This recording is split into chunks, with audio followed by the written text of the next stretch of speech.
Episode 221 to 230। अध्याय 221 निर्णायक युद्ध 8वां अध्याय। Bang bang bang. तीसरे राजकुमार द्वारा फेंके गए प्रत्येक मुक्के के साथ हवा और गरज की आवाज सुनाई देती थी। जियांग चेन पूरी तरह से रक्षात्मक मुद्रा में था, लगातार पीछे हटने को मजबूर हो रहा था। चिक्सियाओ तलवार बेहद चमकदार थी, जो उसके शरीर के चारों ओर तलवार की ऊर्जा का जाल फैला रही थी, जिससे वह खुद को बचा रहा था। कितना मजबूत! राजकुमारी क्रिम्सन मून ये देखकर चकित रह गई कि जियांग चेन गंभीर अवस्था में भी तीसरे राजकुमार का सामना कर सकता है। जू रंटियन की तरह वह भी तीसरे राजकुमार को बहुत अच्छी तरह समझती थी। तीसरे राजकुमार की वर्तमान आक्रामक शैली ने सभी तर्क को दरकिनार कर दिया और शत्रु को जबरदस्त बल से नष्ट करने के लिए सबसे तेज और सबसे शक्तिशाली शक्ति का उपयोग किया। दुश्मन की चालें, कृपाण की मंशा या तलवार की मंशा कितनी भी उत्कृष्ट क्यों न हो, ऐसे हमले के सामने वे बुरी तरह पराजित हो जाएंगे। फिर भी जियांग चेन ने पूरी तरह से बचाव किया। हालांकि अपार शक्ति के कारण उसे पीछे हटना पड़ा, लेकिन ये तो हर चीज का सामान्य नियम था और उस पर इसका कोई असर नहीं पड़ा। उसकी तलवार अविश्वसनीय रूप से तेज है, जो पंच औरा को भी काट सकती है। इसलिए तीसरे राजकुमार ने अपनी ताकत का इस्तेमाल करते हुए और अपनी कमजोरियों से बचते हुए आमने सामने की लड़ाई लड़ी। लेकिन उन्हें उम्मीद नहीं थी कि जियांग चेन इतने उग्र हमले के बावजूद भी अपनी तलवार को इतनी आसानी से चला सकता है, मानो उसकी 3 फुट लंबी तलवार उसके तीसरे हाथ की तरह हो। केवल यी शुएहान जैसे प्रतिभाशाली व्यक्ति ही इस युद्ध की अंतर्निहित प्रतिभा को पहचान सकते थे। तीसरे राजकुमार के शक्तिशाली हमलों के सामने तलवार चलाना भी एक साधारण व्यक्ति के लिए बोझ बन जाएगा। यदि वह स्वयं यी शुएहान होता, तो वह जियांग चेन की तरह इतना सहज और निडर नहीं हो पाता। इसके बजाय उसकी तलवार की शक्ति सीमित हो जाती, जिससे कमजोरियां उजागर हो जाती और तीसरे राजकुमार के बेतरतीब मुक्कों से उसकी जान चली जाती। मैं उसके जितना अच्छा नहीं हूं, लेकिन ये तलवार के दांव की वजह से नहीं है। यी शुएहान समस्या की जड़ खोजना चाहता था। ये तो स्वर्गीय मार्शल आर्ट का क्षेत्र है। शहर की दीवार पर खड़ी राजकुमारी क्रिम्सन मून को कारण समझ में आ गया और वह अचंभित रह गई। स्वर्गीय मार्शल आर्ट क्षेत्र स्वर्ग और मनुष्य के एकरूप होने की अवस्था और मार्शल आर्ट के विलय के लिए इस्तेमाल किया जाने वाला सामान्य शब्द है।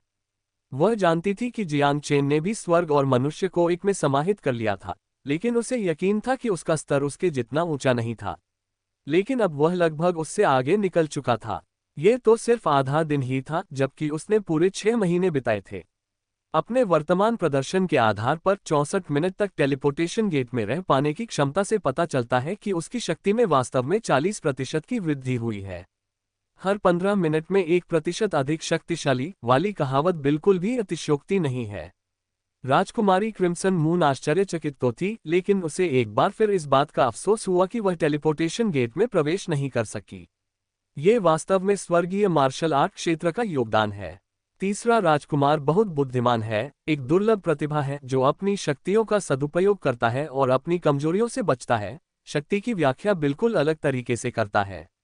ऐसा खतरनाक हमला, चाहे किसी ने तलवार की शक्ति, कृपाण की शक्ति, भाले की शक्ति या किसी अन्य शक्ति में महारत हासिल कर ली हो, यहाँ तक कि मार्शल दाव का उत्तराधिकारी भी बेतरतीब मुक्कों से ही मारा जाएगा। हालांकि जियांग चेन से सामना करना, जो स्वर्गीय मार्शल आर्ट क्षेत्र में प्रवेश कर सकता है, एक कट्टर दुश्मन से सामना करने जैसा है। वे मायावी, बिजली की गति से चलने वाले मुक्के, जिन्हें बाहरी लोग अपनी आंखों से भी नहीं देख पाते थे, जियांग चेन उन्हें आसानी से रोक सकता था। धूसर वस्त्रधारी बूढ़ा व्यक्ति, जो हमेशा उदासीन प्रतीत होता था, इस लड़ाई को देखकर उत्साहित हो गया। जियांग चेन का प्रदर्शन उसकी अपेक्षाओं से कहीं बेहतर था। यदि मंच पर उपस्थित व्यक्ति तीसरा राजकुमार नहीं होता, तो महान जिया सम्राट निश्चित रूप से प्रसन्न होते। महान जिया सम्राट एक पल के लिए हिचकिचाए और बोले, आदरणीय, चाहे मेरा पुत्र हो या जियांग चेन, दोनों ही असाधारण प्रतिभा के धनी हैं। यदि उनमें से किसी की भी मृत्यु हो जाए तो यह अत्यंत खेदजनक होगा। क्यों न हम इस अवरोध को हटा दें। एक बार जब दोनों में से कोई भी जानलेवा खतरे में पड़ जाए, तो हम दोनों हस्तक्षेप करके उन्हें बचा सकते हैं। नहीं, धूसर वस्त्रधारी बूढ़े व्यक्ति ने उसके बोलने की समाप्ति का इंतजार किए बिना ही एक चमकता हुआ स्क्रॉल निकाला और कहा, ये प्रकाश ग्रहण स्क्रॉल है। आज जो कुछ भी हुआ है, वह सब इसमें दर्ज है और पवित्र अकादमी में लौटने पर इसे प्रस्तुत करना होगा। लेकिन यह महान जिया सम्राट कहना चाहते थे कि इससे क्या फर्क पड़ता है। नियम मर चुके हैं, लोग जीवित हैं। लेकिन पूज्य के चेहरे पर गंभीरता देखकर उन्होंने अपने बाकी शब्द नहीं बोले। पवित्र अकादमी के नियमों को आसानी से बदला नहीं जा सकता। आपके बेटे का इरादा किसी दूसरे की प्रतियोगिता में हत्या करने और बाधा डालने का था। उसे केवल अयोग्य घोषित करना पिछले कुछ दिनों की गर्मजोशी भरी मेहमाननवाजी के प्रति अनुचित विचार है। जियांग चेन ने जीवन मरण के द्वंद्वयुद्ध का प्रस्ताव रखा और केवल इसमें शामिल पक्ष के रूप में उनके अनुरोध से ही आपके बेटे को प्रतियोगिता जारी रखने की अनुमति मिल सकती थी। अब जब जीवन मरण का द्वंद्व चल रहा है तो आप चाहते हैं कि मैं इसे फिर से बदल दूं। आप मुझे समझते क्या हैं? अंत में धूसर वस्त्रधारी बूढ़े व्यक्ति ने, जो हमेशा साधारण प्रतीत होता था, एक तीव्र आभा प्रकट की जिससे शहर की दीवार पर मौजूद हर कोई चौंक गया। जू जिनटियन ने पीछे मुड़कर देखा तो उसे महान जिया सम्राट घबराहट की स्थिति में दिखाई दिए। आदरणीय महोदय, मेरा मतलब यह नहीं था। बस करो। जियांग चेन द्वारा जीवन मरण के द्वंद्वयुद्ध का प्रस्ताव रखने से पहले क्या तुमने भी अपना रुख स्पष्ट नहीं किया था? अब परिस्थिति अनुकूल न होने के कारण तुम अपना मन नहीं बदल सकते। यदि तुम पवित्र अकादमी का सम्मान नहीं करोगे तो पवित्र अकादमी भी तुम्हारा सम्मान नहीं करेगी। धूसर वस्त्रधारी बूढ़े व्यक्ति ने अपनी आभा को नियंत्रित करते हुए उदासीनता से कहा। समझा। महान शिया सम्राट का हृदय कांप उठा और उन्होंने दोबारा बोलने की हिम्मत नहीं की। वह केवल यही आशा कर सकता था कि तीसरा राजकुमार जियांग चेन को हराने में सक्षम होगा। हालांकि अवरोध में मौजूद तीसरे राजकुमार में उन्माद के कारण थकान के लक्षण दिखने लगे थे। उसकी शक्ति और गति में स्पष्ट रूप से कमी आ रही थी। क्या आपको लगता है कि आपके शाही पिता इस समय चिंतित हैं? उन्हें डर है कि कहीं आज आपकी यही मृत्यु न हो जाए। जियांग चेन का दबाव काफी कम हो गया और उसने चंचल लहजे में कहा, तुम तो बड़े ही अभिमानी हो। तीसरे राजकुमार का चेहरा लाल हो गया और बिगड़ गया, लेकिन अपने शब्दों पर उन्हें तुरंत पछतावा हुआ। जियांग चेन जानबूझकर उन्हें उकसा रहा था। उसी क्षण उनकी तलवार की शक्ति रक्षात्मक से आक्रामक हो गई और उन्होंने तीसरे राजकुमार के मुके की ताकत को भेद दिया।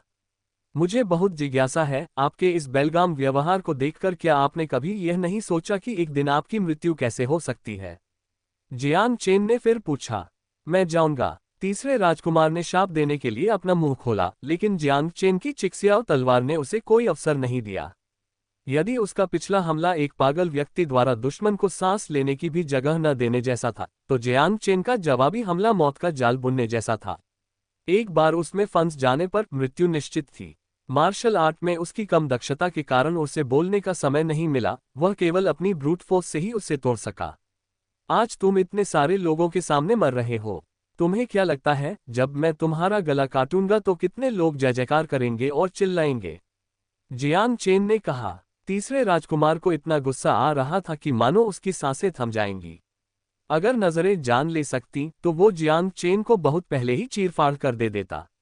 वह मुझे परेशान करने की कोशिश कर रहा है, मौका तलाश रहा है।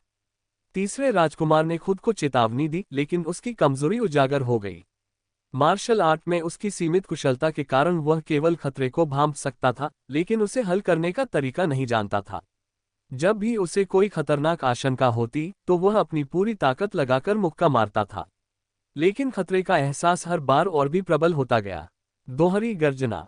तीसरे राजकुमार के लिए जियांग चेन की उत्कृष्ट तलवारबाजी का समाधान करना वास्तव में असंभव था। आगे बढ़ने से वह केवल एक विकट परिस्थिति में फंस जाता। इसलिए उसने अपने शरीर की सारी शक्ति जुटाकर दोनों मुट्ठियों से जमीन पर प्रहार किया। भूकंप के झटके के साथ साथ मुके की ताकत ने न केवल दोनों को अलग कर दिया, बल्कि जमीन में एक गहरा गड्ढा भी बना दिया। जियांग चेन के हाथ में मौजूद चिक्सियाओ तलवार लगातार कांप रही थी, रुकने का कोई संकेत नहीं दिखा रही थी, साथ ही तलवार की एक लंबी गूंज भी सुनाई दे रही थी। तीसरे राजकुमार की हालत भी ठीक नहीं थी। इस चाल का जबरदस्ती इस्तेमाल करने से उन्हें पूरे शरीर में असहनीय असहजता महसूस हो रही थी।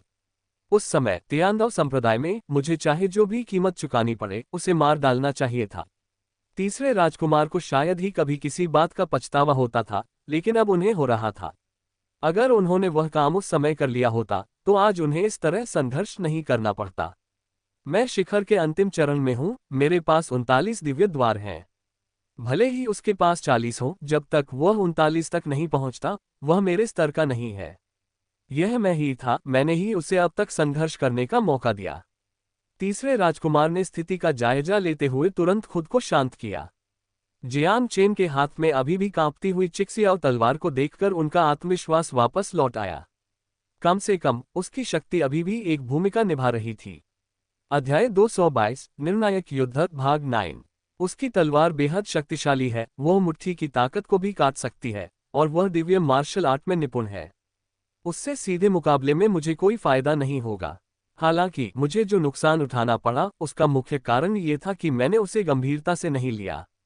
उसकी तलवार की चमक की भी एक सीमा होती है। चाहे वह कितनी भी उच्च स्तर की मार्शल आर्ट हो, वह स्वर्ग को चुनौती नहीं दे सकती। तब मैं अपनी पूरी ताकत दिखाऊंगा और उसे साबित कर दूंगा कि वह कितना तुच्छ है। तीसरे राजकुमार के मन में विचारों की बाढ़ आ गई, लेकिन अंततः उन्होंने अपने मन को शांत किया और उनकी सांसें धीरे धीरे स्थिर हो गईं। अभी तुमने अपनी पूरी ताकत लगा दी है ना? इसे नकारने की कोशिश मत करो, मैं इसे महसूस कर सकता हूं। तीसरे राजकुमार ने कहा। जियांग चेन ने कंधे उचका दिए, उसे और कुछ कहने में आलस आ रहा था। दरअसल तीसरे राजकुमार सही थे, उनकी तलवार की शक्ति लगभग चरम पर थी, और उनका दिव्य मार्शल आर्ट स्तर भी। ये कहा जा सकता है कि उन्होंने अपनी सभी क्षमताओं का प्रदर्शन किया। आखिरकार तीसरे राजकुमार के तूफानी हमलों से शीर्ष 12 में से किसी को भी सीधे मारा जा सकता था, सिवाय जियांग चेन के। यह अहंकारी व्यक्ति असल में इतना भोला नहीं है, उसमें कुछ हुनर तो है ही। शुरू में जियांग चेन ने सोचा था कि शायद उसे अपनी गहन साधना तकनीक का उपयोग करने की आवश्यकता नहीं होगी, जैसा कि उसने पिछली बार मोली का सामना करते समय किया था। लेकिन वर्तमान स्थिति में उसे जीत की संभावना के लिए इसे क्षणिक तलवारबाजी के साथ मिलाकर उपयोग करना होगा। अगर तलवार का एक भी वार नाकाम रहा तो दायरे में अंतर के कारण मुझे यहीं अपनी जान गंवानी पड़ेगी। यह महसूस करते ही जियांग चेन के चेहरे से मुस्कान गायब हो गई और उनका भाव गंभीर हो गया। दोनों एक दूसरे की ताकत देखकर आश्चर्यचकित रह गए, लेकिन वहां मौजूद दर्शक सिर्फ आश्चर्यचकित ही नहीं थे, वे सभी अवाक रह गए थे। एक अन्य दृष्टिकोण से देखें तो तीसरे राजकुमार ने टेलीपोर्टेशन गेट से निकले जियांग चेन को पूरी ताकत लगाने के लिए मजबूर कर दिया, ऐसा कुछ जो पिछले प्रतिद्वंद्वी नहीं कर सके थे।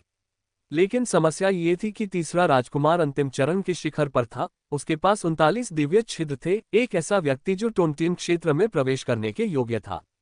हालांकि उसकी मार्शल आर्ट साधारण थी, लेकिन उसके पास एक गहन साधना तकनीक थी जो एक ही मुक्के से एक छोटे पहाड़ को ध्वस्त कर सकती थी। जिससे उसकी मार्शल आर्ट अच्छी थी या नहीं, ये बात अप्रासंगिक हो जाती थी। ऐसे प्रतिद्वंद्वी का सामना करना किसी बच्चे को काले भालू से लड़ने के लिए भेजे जाने जैसा था। एकमात्र रहस्य यही था कि कोई कितने समय तक जीवित रह सकता है और उसे किस प्रकार की मृत्यु का सामना करना पड़ेगा। किसने सोचा होगा कि जियांग चेन वर्तमान तक टिके रहेंगे और यहां तक कि उनके बीच हुई बहस के दौरान बढ़त भी हासिल कर लेंगे। दिल की धड़कन बढ़ा देने वाले मुक्कों का सामना करते हुए हाथ में पकड़ी हुई उसकी चिक्सियाओ तलवार लगातार घूमती रहती थी, एक दूसरे को काटती रहती थी और अपनी ही लय में संकटों का समाधान करती रहती थी। अगर उनके राज्य एक जैसे होते तो क्या वह तीसरे राजकुमार को तलवार के एक ही वार से नहीं मार डालता? इस दुनिया में अगर जैसी कोई बात नहीं है। तीसरे राजकुमार को अभी भी कुछ शंकाएं हैं। मुझे आश्चर्य है कि क्या जियांग चेन टिक पाएगा। कहना मुश्किल है। अभी जब उसने तीसरे राजकुमार से लड़ाई की तो उसने स्पष्ट रूप से अपनी पूरी ताकत का इस्तेमाल किया, यह उसके चेहरे के भाव से पता चलता है। इन चर्चाओं के बीच निस्संदेह सबसे ज्यादा चिंतित तियांदाओ संप्रदाय के लोग थे। एल्डर याओहोंग, दंड कक्ष के हॉल मास्टर एल्डर चुवान गोंग और एल्डर याओ, ये चारों प्रमुख व्यक्ति वहां एक खींची हुई धनुष की डोरी की तरह तनावग्रस्त बैठे थे। जियांग चेन और तीसरे राजकुमार के अलग होने पर ही उन्हें अस्थायी रूप से राहत मिली। इस क्षण उन चारों को एहसास हुआ कि उनकी हथेलियां पसीने से भीगी हुई थीं। जियांग चेन के प्रदर्शन को देखते हुए अगर वह तीसरे राजकुमार से जानलेवा लड़ाई नहीं लड़ता है तो उसे उच्च शिक्षा में प्रवेश मिलना मुश्किल नहीं होगा। दंड कक्ष के हॉल मास्टर ने कहा। हाँ, ये जियांग चेन वाकई कुछ खास है। 10,000 जानवरों के क्षेत्र से बाहर आने के बाद भी वह मुखौटा क्यों पहने हुए है? एल्डर चुवान गोंग ने आश्चर्य व्यक्त किया। क्या ऐसा हो सकता है कि वह हमें उससे न बचाने के लिए दोषी ठहरा रहा हो? एल्डर याओ ने अनुमान लगाया। अगर हम 10,000 जानवरों के क्षेत्र में प्रवेश कर जाते तो हम तुरंत सबके निशाने पर आ जाते और तियांदाओ संप्रदाय के लिए एक बड़ा संकट खड़ा हो जाता। वो तो बस एक शिष्य है, क्या वह हमसे उम्मीद करता है कि हम उसे बचाएंगे? एल्डर याओहोंग ने चिढ़कर कहा। वह निंग हाओटिन के साथ खड़ा था, इसलिए उसकी पहले की घबराहट जियांग चेन की जीत के डर के कारण थी। इसी क्षण एक आकृति पैगोडा की ओर उड़ती हुई आई, वह गोई तलवार संप्रदाय के तलवार चालक बुजुर्ग थे। मैं सोच रहा था कि तियांदाओ संप्रदाय ने 4 वरिष्ठों को क्यों भेजा। तो ऐसी कोई व्यवस्था थी। लेकिन आप अपने शिष्यों को मुखौटे क्यों पहनाते हैं? क्या उन्हें अपने बुरे कर्मों का पता है और वे प्रतिशोध से डरते हैं? आप पहले तियांदाओ संप्रदाय में जवाबदेही की मांग करने आए थे। 10,000 पशु क्षेत्र में आपके शिष्यों के संबंध में जियांग चेन की कार्रवाइयों ने संप्रदाय के किसी भी नियम का उल्लंघन नहीं किया। अपना दिखावा उतार फेंकने के बाद चारों बुजुर्गों ने उन्हें सुखद दृष्टि से नहीं देखा। बिल्कुल सही, तियांदाओ संप्रदाय के शिष्यों के बीच ऐसा कोई नियम नहीं है कि वे चुपचाप खड़े रहें और खुद को मरने दें। एल्डर याओ ने दृढ़ता से कहा, मैं यहाँ किसी पर दोष मरने नहीं आया हूँ। कोई ना कोई उसे बता ही देगा कि बुरे लोगों से बुरे लोग ही निपटेंगे। तलवार चलाने वाले बुजुर्ग ने व्यंग्य करते हुए कहा, कितनी अफसोस की बात है, इतना उत्कृष्ट तलवारबाज मरने वाला है। तुम्हारे तियांदाओ संप्रदाय के लिए यह बहुत बड़ा झटका होगा, है ना? हालांकि यह एक सवाल था, लेकिन उसने जवाब का इंतजार नहीं किया और जाते समय एक शांत आकृति छोड़ गया। धिक्कार है। अगर यह जियांग चेन जीत जाता है तो ठीक है, लेकिन अगर वह हार गया तो? एल्डर याओहोंग इस अपमान को सहन नहीं कर सके और उन्होंने अपना क्रोध जियांग चेन पर उंडेल दिया। खैर, आइए इस बारे में स्कूल को सूचित कर दें, एल्डर चुवांग गोंग ने कहा। वहां तलवार चलाने वाले बुजुर्ग जैसे कई लोग मौजूद थे, क्योंकि 10,000 जानवरों के क्षेत्र में जियांग चेन के हाथों पीड़ित होने वाला केवल गुई तलवार संप्रदाय ही नहीं था। उदाहरण के लिए, मो परिवार शीर्ष 12 लोगों में से एक, मोकुन, मो परिवार के युवा स्वामी थे। उनके तीसरे भाई और एक चचेरे भाई की मौत जियांग चेन के हाथों हुई थी। हालांकि चूंकि जियांग चेन तीसरे राजकुमार के क्रोध को सहन कर सकता था, इसलिए मोकुन ने अपना क्रोध दिखाने में ऊर्जा बर्बाद नहीं की। वहां सोली परिवार की बैली ली भी थी। वह शुरू में इस बात से खुश थी कि जियांग चेन की मृत्यु 10,000 जानवरों के क्षेत्र में हो गई थी। इसके विपरीत कुछ ऐसे लोग भी थे जो जियांग चेन की जीत की उम्मीद कर रहे थे। उदाहरण के लिए शुई शेंग। जब से उसे पता चला कि नकाबपोश व्यक्ति जियांग चेन था, तब से वह आश्चर्य से चीख पड़ी, जिससे लिंगलोंग संप्रदाय के अन्य शिष्य अचंभित रह गए। उसकी बड़ी बहन झिरुओ काफी शांत थी, क्योंकि वह जानती थी कि अभी खुशी मनाने का समय नहीं है। जियांग चेन का जीवित रहना ही सबसे महत्वपूर्ण बात थी। अन्यथा, यदि वह हजारों पहाड़ों और जलमार्गों को पार करके, हजारों मील की अकेली यात्रा करके, केवल यहाँ आकर सबके सामने मरने के लिए आता, तो यह वास्तव में हास्यास्पद होता। तीसरे राजकुमार के पास जियांग चेन को मजाक में बदलने की पर्याप्त शक्ति थी। जब दोनों ने अपनी सांसों को सामान्य किया, तो उसने मुट्ठियों से अपनी छाती पर प्रहार किया। हर प्रहार के साथ उसके शरीर से एक गर्जनापूर्ण ध्वनि गूंजी और उसकी शक्ति में वृद्धि हुई। 3 मुक्के मारने के बाद उसका शरीर और भी अधिक मजबूत हो गया, उसकी मांसपेशियां उभरी हुई और ग्रेनाइट की तरह सख्त हो गईं।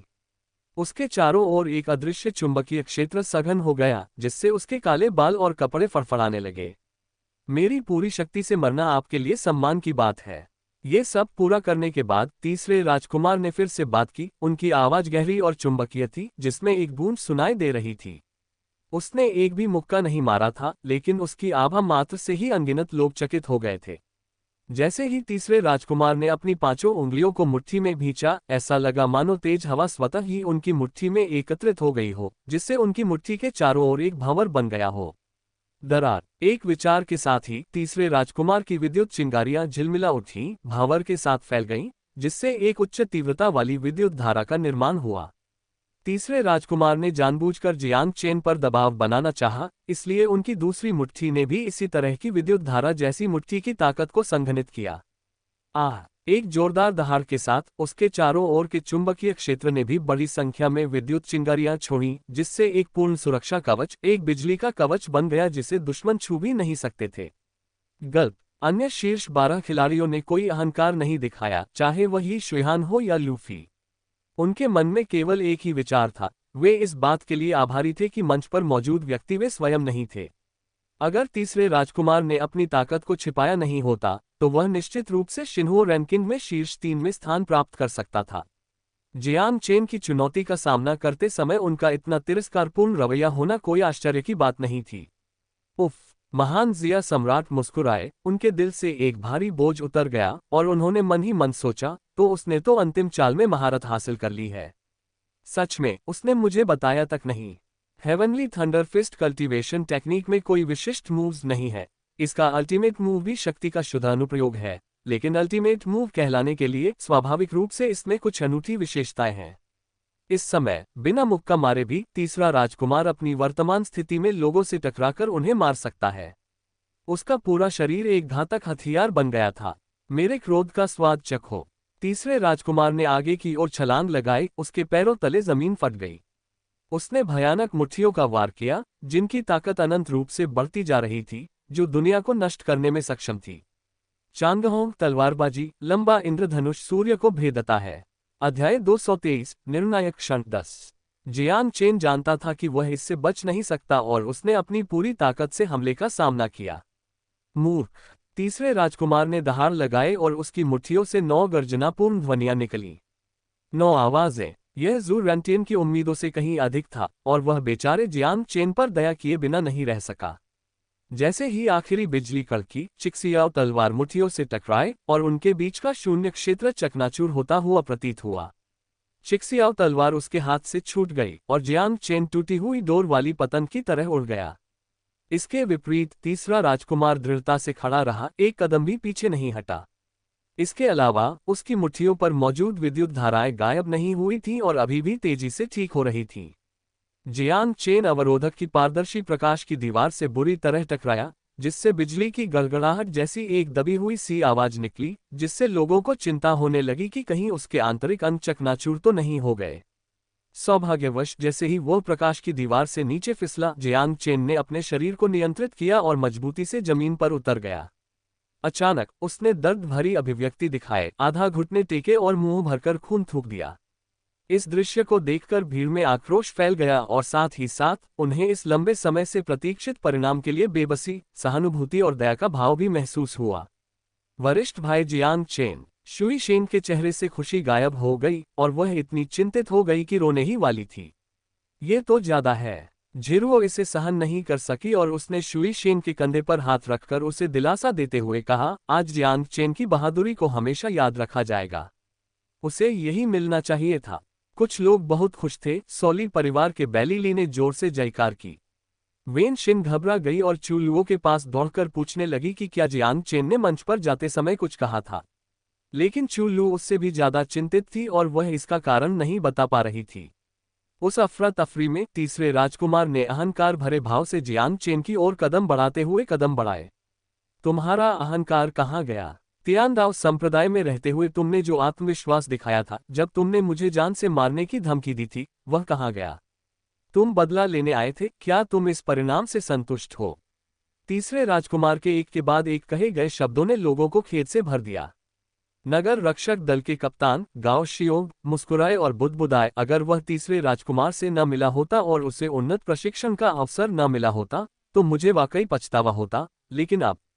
इस समय जियांग चेन ने खुद को सहारा देते हुए कहा, मुझे लगा था कि तुम्हारा पूरा जोर लगाकर मारा गया मुक्का और भी शक्तिशाली होगा। उसने अपने मुंह के कोने से खून पोंछा और फिर से अपने निर्भीक अंदाज में लौट आया। मूर्ख! तीसरे राजकुमार ने अपने होंठ सिकोड़े, उसका शरीर उस स्थान से गायब हो गया और अगले ही पल वह जियांग चेन के पीछे प्रकट हुआ और एक ऐसा मुक्का मारा जिससे जियांग चेन बाढ़ के एक छोर से दूसरे छोर तक उड़ गया, पहले से भी ज्यादा बुरी तरह से। वह आधे घुटने के बल गिरा और मुंह से खून का एक और घूंट फूंक दिया। वूश! तीसरे राजकुमार अपनी चरम अवस्था में तुरंत उसके सामने आ गए और ठंडे स्वर में बोले, तुम्हारी तलवारबाजी की कला कहाँ है? तलवार के मार्ग के उत्तराधिकारी के रूप में तुम्हारा गौरव कहाँ है? मुझे तो बस एक चींटी ही क्यों दिखाई दे रही है जिसे इच्छा अनुसार कुचला जा सकता है? क्या एक चींटी तुम्हारे 2 मुक्के झेल सकती है? लगता है तुम भी कुछ खास नहीं हो। जियांग चेन ने ताना मारा। मृत्यु के कगार पर भी वह वही व्यक्ति बना रहा जिसे लोग जानते थे। अपनी बातों को साबित करने की ताकत के बिना तुम सिर्फ एक मजाक हो। तीसरे राजकुमार ने व्यंग्य भरी मुस्कान बिखेरी, फिर आगे बढ़कर लगातार मुक्के बरसाने लगे, मानो जियांग चेन को रेत की बोरी समझ रहे हों। भयानक मुक्कों की बौछार इतनी बेरहम थी कि लोग उसे देख भी नहीं पा रहे थे। तीसरे राजकुमार को नाराज करने का यही परिणाम है। जो व्यक्ति हारने ही वाला था, उस पर इतनी बेरहमी से प्रहार करना वास्तव में तीसरे राजकुमार की शैली के अनुरूप ही था। पिटाई से स्तब्ध जियांग चेन अपने पैरों पर खड़े रहने के लिए संघर्ष कर रहा था। वह दुखी और निराश दिख रहा था, खासकर जब उसके चेहरे पर घूंसा मारा गया, जिससे लोगों को ये सोचने पर मजबूर होना पड़ा कि क्या उसे जिंदा ही पीट पीट कर मार डाला जाएगा। एक अपने चरम पर है, दूसरा मध्य चरण की पूर्णता पर। दोनों के बीच का अंतर वास्तव में बहुत बड़ा है। जिन लोगों का सामना जियांग चेन ने पहले किया था वे सभी मार्शल आर्ट के धुरंधर थे। तीसरा राजकुमार तो शुद्ध शक्ति का प्रतीक है। बिजली की शक्ति जिसका इतनी कुशलता से उपयोग किया जाता है, क्या यह मार्शल आर्ट का एक रूप नहीं है? बेचारा जियांग चेन, अगर वह आज तीसरे राजकुमार को परेशान करने न आया होता तो शायद ऐसा न होता। भीड़ ने आपस में चर्चा की और जियांग चेन की हार का कारण वही था जो लोगों ने शुरू में सोचा था। स्तर का अंतर बहुत अधिक था। चिक्सियाओ तलवार एक कोने में जा गिरी, उसकी रोशनी तेजी से मंद होती गई, मानो वह अपने स्वामी के लिए शोक मना रही हो। शहर की दीवार पर धूसर वस्त्र पहने बूढ़ा व्यक्ति बेचैन हो रहा था। हे पूज्यवर, मेरे पुत्र का प्रदर्शन कैसा रहा? महान जिया सम्राट ने कहा। धूसर वस्त्र पहने बूढ़ा व्यक्ति चुप रहा, मानो उसने कुछ सुना ही न हो। महान जिया सम्राट को मन ही मन प्रसन्नता हुई। हालांकि वे पवित्र संस्थान के पूज्य गुरु को नाराज करने का साहस नहीं रखते थे, फिर भी इतना गर्व कर पाना उनके लिए जीवन का एक सुखद अनुभव था। दरार, एक और जोरदार मुक्के से विकृत चेहरे वाला जियांग चेन फिर से हवा में उछल गया, इस बार सीधे जमीन पर लुढ़क गया। हालांकि जैसे ही सबके मन में कीचड़ के पोखर का ख्याल आया, जियांग चेन फिर से खड़ा हो गया। उठो मत! चू लुओ और वेनशिन रुंधी हुई आवाजों में रो पड़ी। जैसा मैंने सोचा था, तुम्हारे मुंह के किसी औरत के मुख को जैसे हैं, जियांग चेन ने कहा। वह तीसरे राजकुमार की ओर देखने के लिए अपना सिर भी नहीं उठा पा रहा था, लेकिन इससे उसकी हड्डियों की तीक्ष्णता कम नहीं हुई। अब तुम एक मजाक बन चुके हो, मुझे इसे खत्म करने दो। तीसरे राजकुमार ने अपने आसपास के वातावरण का जायजा लिया और अधिकांश लोगों की प्रतिक्रियाएं वैसी ही थी जैसी उन्होंने उम्मीद की थी। इस राजकुमार का विरोध करने का यही परिणाम है। उसने जियांग चेन की ओर इशारा किया, फिर एक अद्भुत आभा के साथ प्रकट हुआ, अपनी मुट्ठी उठाए और आगे की ओर दौड़ा। इस मुक्के का मकसद जियांग चेन की जान पूरी तरह से लेना था। हालांकि जियांग चेन सिर झुकाए कुछ बुदबुदाते हुए प्रतीत हो रहे थे। पंच तत्व ची यिन और यांग को नियंत्रित करता है, हृदय और फेफड़ों को नुकसान पहुंचाता है, यकृत और आंतों को उत्तेजित करता है। सार से छिपा हुआ, समाधि में खोया हुआ, तीनों अग्नियांत्रिक विद्रोह करती हैं और आत्मा उड़ जाती है। अमर कला, व्युत्क्रम असीमित। जैसे ही तीसरा राजकुमार मरणासन जियांग चेन के पास पहुंचा, जीवन की अंतिम लहर की तरह उसका शरीर फिर से सीधा हो गया और एक अद्वितीय आभा का विस्फोट हुआ। उसके काले बाल लहरा रहे थे, उसकी चोटें तेजी से ठीक हो रही थीं और उसके चेहरे पर पड़े नीले निशान गायब हो गए थे। जब उसने ऊपर देखा तो उस चेहरे पर हठ, दृढ़ संकल्प और शीतलता के भाव दिखाई दिए। उसकी गहरी आंखें रात के आकाश की तरह थीं, जिनमें एक तेज और भेदक चमक थी। दरार, उसने अपना हाथ उठाया और तीसरे राजकुमार की मुट्ठी का हथेली से सामना किया। मुट्ठी और हथेली टकराई और दोनों में से कोई भी पीछे नहीं हटा, उनके पैर जमीन में धंस गए। क्या इस नाटकीय बदलाव ने लोगों को प्रतिक्रिया देने में असमर्थ कर दिया, विशेषकर तीसरे राजकुमार को?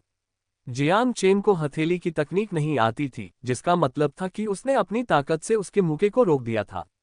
उसने अविश्वास से अपनी मुट्ठी को देखा जहां उसने जियांग चेन की हथेली पर प्रहार किया था।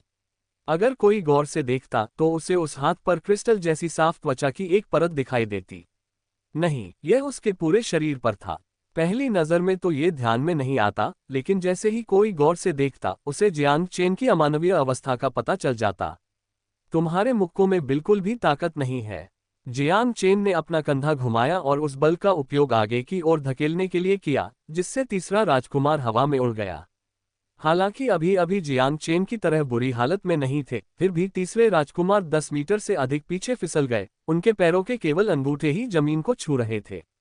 10 मीटर से अधिक, बहुत कम दूरी। फिर भी इसने उपस्थित असंख्य लोगों की सोच की सीमाओं को पार कर दिया। यह ऐसा था मानो दिन के उजाले में आकाश में चंद्रमा को देख लेना या किसी पत्थर को बोलते हुए देखना, कुछ इसी तरह की बेतुकी अनुभूति। जियांग चेन को दोबारा देखने पर उसके पहले के दुख का कोई निशान नहीं था।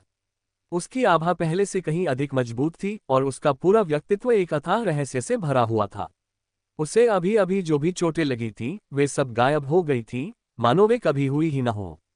लेखक का नोट: अगला अध्याय अंत है। अध्याय 224, तीसरा राजकुमार, मर जाओ।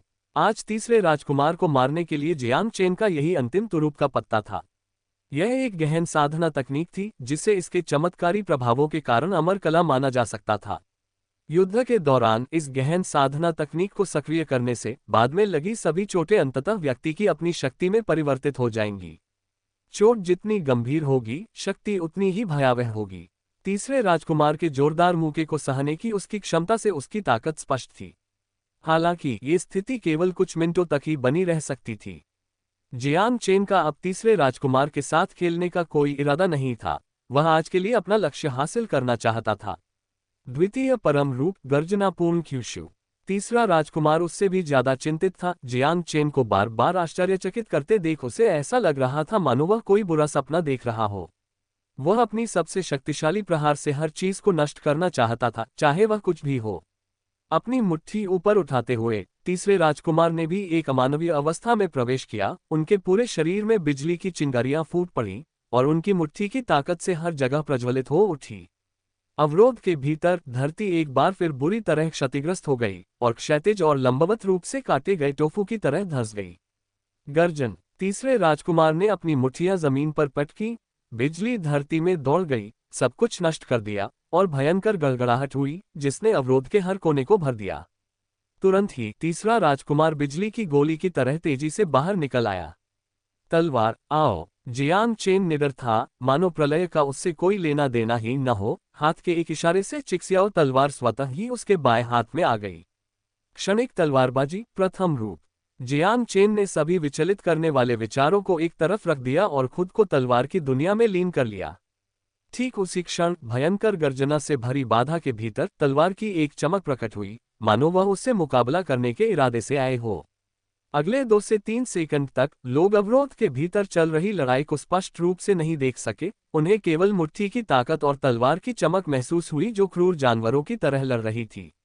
यह एक ऐसी लड़ाई थी जो दिव्य यात्रा क्षेत्र के स्तर से कहीं अधिक कठिन थी। सौभाग्य से वहां एक अवरोध था, अन्यथा पूरा चौक क्षतिग्रस्त हो जाता। छी। हालांकि नंगी आंखों से युद्ध का विवरण स्पष्ट रूप से नहीं देखा जा सकता था, लेकिन एक तेज आवाज सुनाई दी। उसके बाद ऐसा लगा जैसे कुछ रिस रहा हो और अवरोध के भीतर की रोशनी तेजी से गायब हो गई। तुरंत ही लोग पलक झपकाने की भी हिम्मत नहीं कर रहे थे, कहीं कोई भी विवरण छूट न जाए। जैसे ही प्रकाश गायब हुआ, अवरोध के भीतर की जमीन दसियों मीटर नीचे धंस गई, मानो जमीन पर एक बड़ा बर्तन उलट गया हो। सबसे गहरे बिंदु पर जियांग चेन अपनी तलवार पकड़े खड़ा था, मानो समय थम गया हो। टकराना। जब लोग तीसरे राजकुमार की तलाश कर रहे थे, तभी वह अवरोध के सबसे ऊंचे बिंदु से गिर पड़ा और मुंह के बल जमीन पर जा गिरा। अरे बाप रे! तीसरे राजकुमार की हालत देखकर कई लोग पागलपन की कगार पर पहुंच गए थे। इस समय तीसरा राजकुमार खून से लथपथ हो चुका था, तलवार के घावों से ढका हुआ था और खून ऐसे बह रहा था मानो वह बेकाबू हो।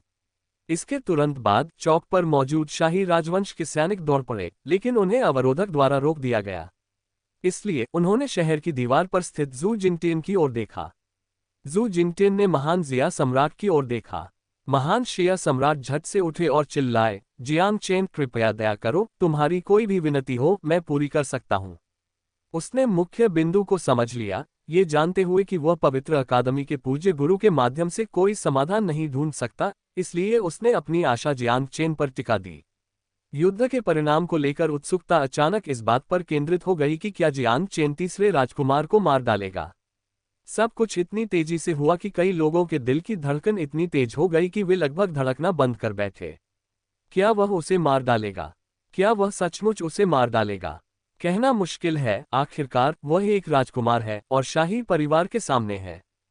हो सकता है कि जियांग चेन इसका इस्तेमाल ब्लैक ड्रैगन सिटी से अपने पिता को रिहा करवाने के लिए करे। समस्या यह है कि तीसरे राजकुमार का जीवन और मृत्यु इस समय जियांग चेन की मर्जी पर निर्भर है। एक बार जब बाधा हट जाएगी तो ऐसा नहीं होगा। लोग जोश से भरी बातें कर रहे थे, उनकी हथेलियों में खूब पसीना आ रहा था, वे बेहद तनाव में थे। हालांकि जियांग चेन तीसरे राजकुमार की ओर पीठ करके, आंखें थोड़ी बंद करके, बिना हिले डुले खड़ा था। उसे पता नहीं था कि वह क्या सोच रहा है। हा, क्या तुम्हारी हिम्मत मुझे मारने की है? तीसरे राजकुमार ने एक उत्तेजक हंसी हंसी। हालांकि वह खून से लथपथ जमीन पर घुटनों के बल बैठा था, फिर भी उसका अहंकारी रवैया स्पष्ट था। वह चिल्लाया, तुम तो बस एक आम आदमी हो और तुम्हारा परिवार शाही वंश के क्षेत्र में आता है। मुझे मारोगे? क्या तुम अपने परिवार का विनाश चाहते हो? जियांग चेन गतिहीन रहा, मानो जम गया हो। चलो, मुझे उठने में मदद करो। तुमने मुझे हरा दिया और हमारे सारे मतभेद दूर हो गए। यही मेरा इनाम है, तीसरे राजकुमार ने कहा। अचानक जियांग चेन ने अपनी आंखें खोली, तलवार की ऊर्जा आकाश में फैल गई और उसका बायां पैर एक अर्धचंद्र का आकार बनाते हुए घूम गया। तीसरे राजकुमार को ये ठीक से दिखाई नहीं दिया कि क्या हुआ, इससे पहले कि उसने खुद को हवा में उड़ते और घूमते हुए पाया। एक नए दृष्टिकोण से उसने जमीन पर घुटनों के बल बैठी एक बिना सिर वाली लाश देखी। कितना जाना पहचाना सा एक विचार अभी शुरू ही हुआ था कि वह बुझती हुई लौ की तरह शांत हो गया और सब कुछ अंधेरे में डूब गया। तीसरा राजकुमार मर गया। पूरा हॉल खुशी से झूम उठा, चीखें आसमान तक गूंज उठी। इस पल कोई भी शांत नहीं बैठ सकता था। हर कोई खड़ा हो गया, गर्दनें उठाकर देखने लगा, ये पुष्टि करना चाहता था कि क्या ये सब सच था। तीसरे राजकुमार की मृत्यु हो चुकी थी, यहाँ तक कि एक महान एकता स्वर्ण अमर भी उसे बचा नहीं सका। चौक पर मचा कोलाहल अपने चरम पर पहुंचने के बाद अचानक फिर से शांत हो गया। क्योंकि सुरक्षा घेरा हट गया था, इसलिए बख्तरबंद सैनिकों ने जियांग चेन को घेर लिया। शहर की दीवार पर बने महान शिया सम्राट का चेहरा गंभीर था, कोई भी उनकी नाराजगी को देख सकता था। जियांग चेन ने उसकी बातों को अनसुना कर सार्वजनिक रूप से उसके बेटे की हत्या कर दी, शाही परिवार की गरिमा का अपमान किया। ये सभी चीजें उसके विनाश का कारण बनेंगी। इससे भी ज्यादा गंभीर बात यह थी कि जैसे जैसे सैनिक कदम दर कदम करीब आते गए, जियांग चेन बहुत कमजोर होता गया और उसकी आभा में आया बदलाव स्पष्ट रूप से दिखाई दे रहा था। टकराना। तभी बाइलिंग आकाश से नीचे उतरी और जियांग चेन के सामने आकर उन सैनिकों पर दहाड़ने लगी। बाघ की लंबी दहाड़ ने सैनिकों को स्तब्ध कर दिया और चौक पर मौजूद लोगों को भी सचेत कर दिया। क्या ऐसा हो सकता है कि जीवन मरण की लड़ाई को तभी सामान्य माना जाए जब जियांग चेन युद्ध में मर जाए? उस सन्नाटे और घुटन भरे माहौल में अचानक किसी ने जोर से आवाज लगाई। ये वही व्यक्ति था जिसने पहले तीसरे राजकुमार को मारने की उम्मीद जियांग चेन को सौंपी थी। इस समय वो जरा भी नहीं हिचका और सबसे पहले आगे आया। बिल्कुल सही, जीवन मरण की लड़ाई का प्रस्ताव रखने से लेकर सुरक्षा घेरा बनाने तक शाही परिवार कभी सामने नहीं आया, लेकिन अब वे बदला लेना चाहते हैं। लिंगलोब संप्रदाय के शुई शिंग ने भी चिल्लाकर कहा। शुई शिंग, उसके बड़े भाई, बड़ी बहन और उसके बगल में बैठे बड़े व्यक्ति ने तुरंत उसे कड़े शब्दों में देखा। इससे पहले कि लिंगलोब संप्रदाय शुई शिंग को फटकार लगा पाता, इन दो वाक्यों ने वहां मौजूद लोगों के दिलों में क्रोध को भड़का दिया। उन्होंने मंच पर जियांग चेन के प्रदर्शन, उनकी अटूट दृढ़ता और सत्ता के खिलाफ उनकी निडरता के बारे में सोचा और वे सभी भावुक हो गए। तीसरे राजकुमार के प्रति उनकी लंबे समय से चली आ रही नाराजगी के कारण वे अंततः इस क्षण खुद को रोक नहीं पाए। क्या आप अग्नि क्षेत्र में एकमात्र शाही राजवंश महान जिया होने के नाते अपनी प्रजा के जीवन की इस तरह उपेक्षा करते हैं?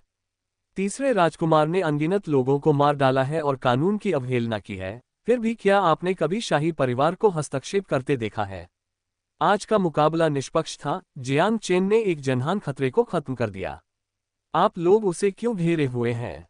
बिल्कुल सही, उसे जाने दो, उसे जाने दो, उसे जाने दो, उसे जाने दो। चौक के ऊपर हजारों लोगों ने जोर जोर से जयकार की और आकाश और पृथ्वी का रंग बदल गया।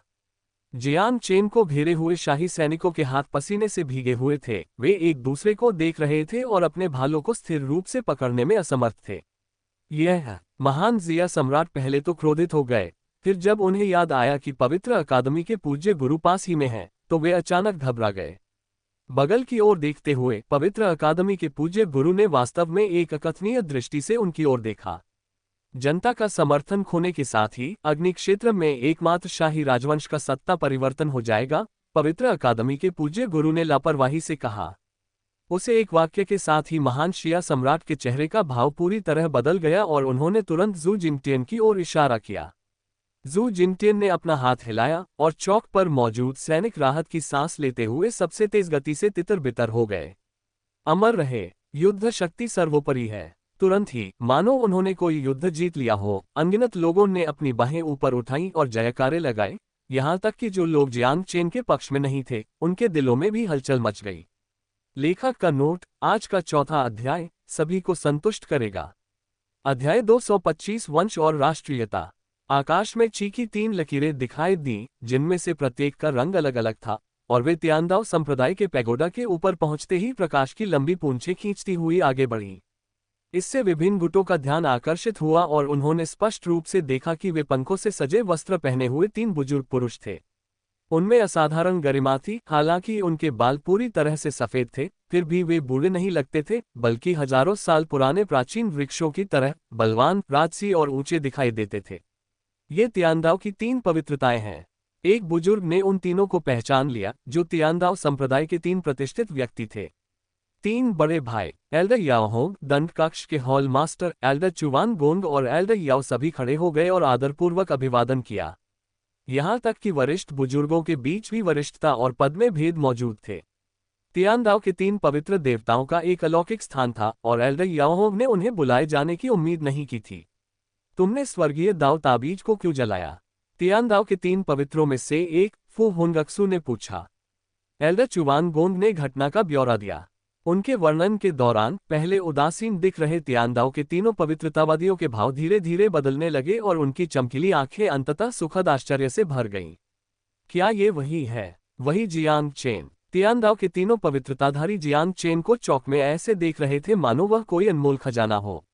इसी क्षण चू लुओ और वेनशिन तुरंत आगे बढ़े और लड़खड़ाते हुए जियांग चेन को सहारा दिया।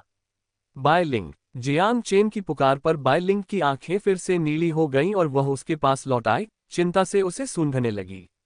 मैं ठीक हूँ। अमर कला का उपयोग करने के लिए काफी कीमत चुकानी पड़ती है। इस समय वह एक साधारण व्यक्ति से भी अधिक कमजोर था।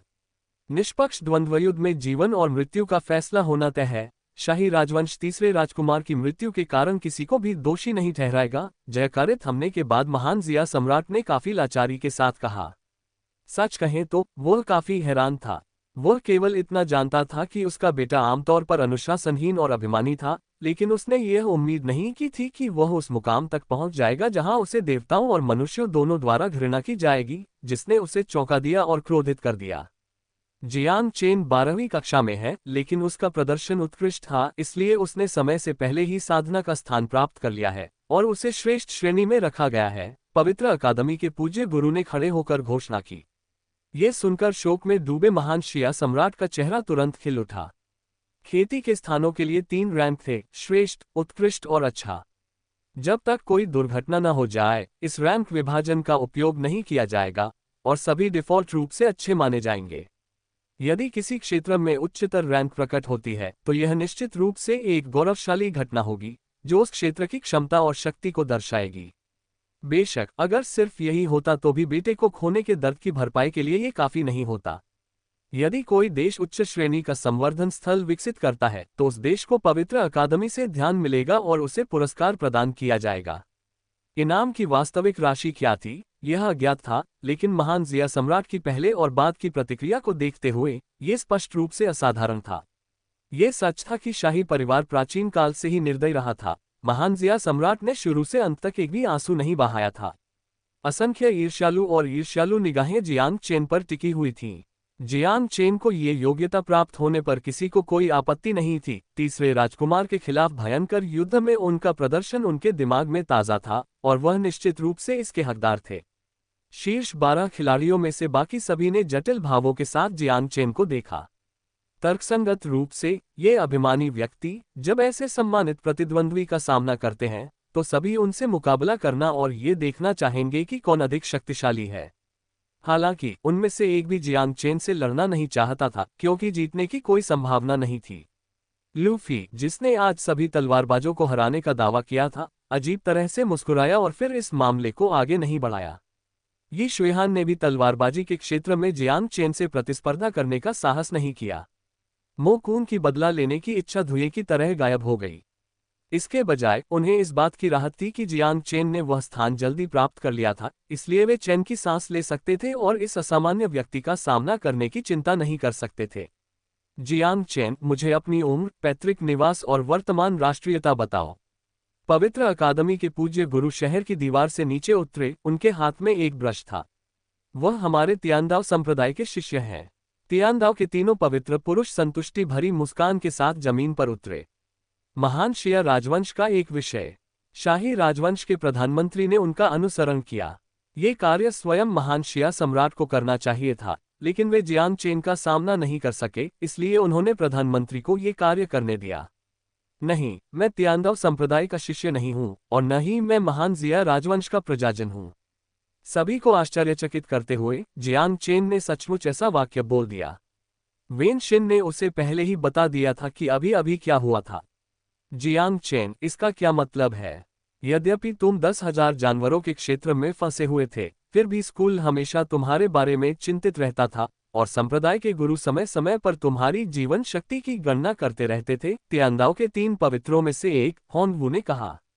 तब एल्डर याओहोंग और अन्य लोगों को समझ आया कि तियांदाओ संप्रदाय के सर्वोच्च अधिकारियों को पता था कि जियांग चेन जीवित है। यही कारण था कि जियांग चेन के शिष्य की जानकारी में कोई बदलाव नहीं किया गया था।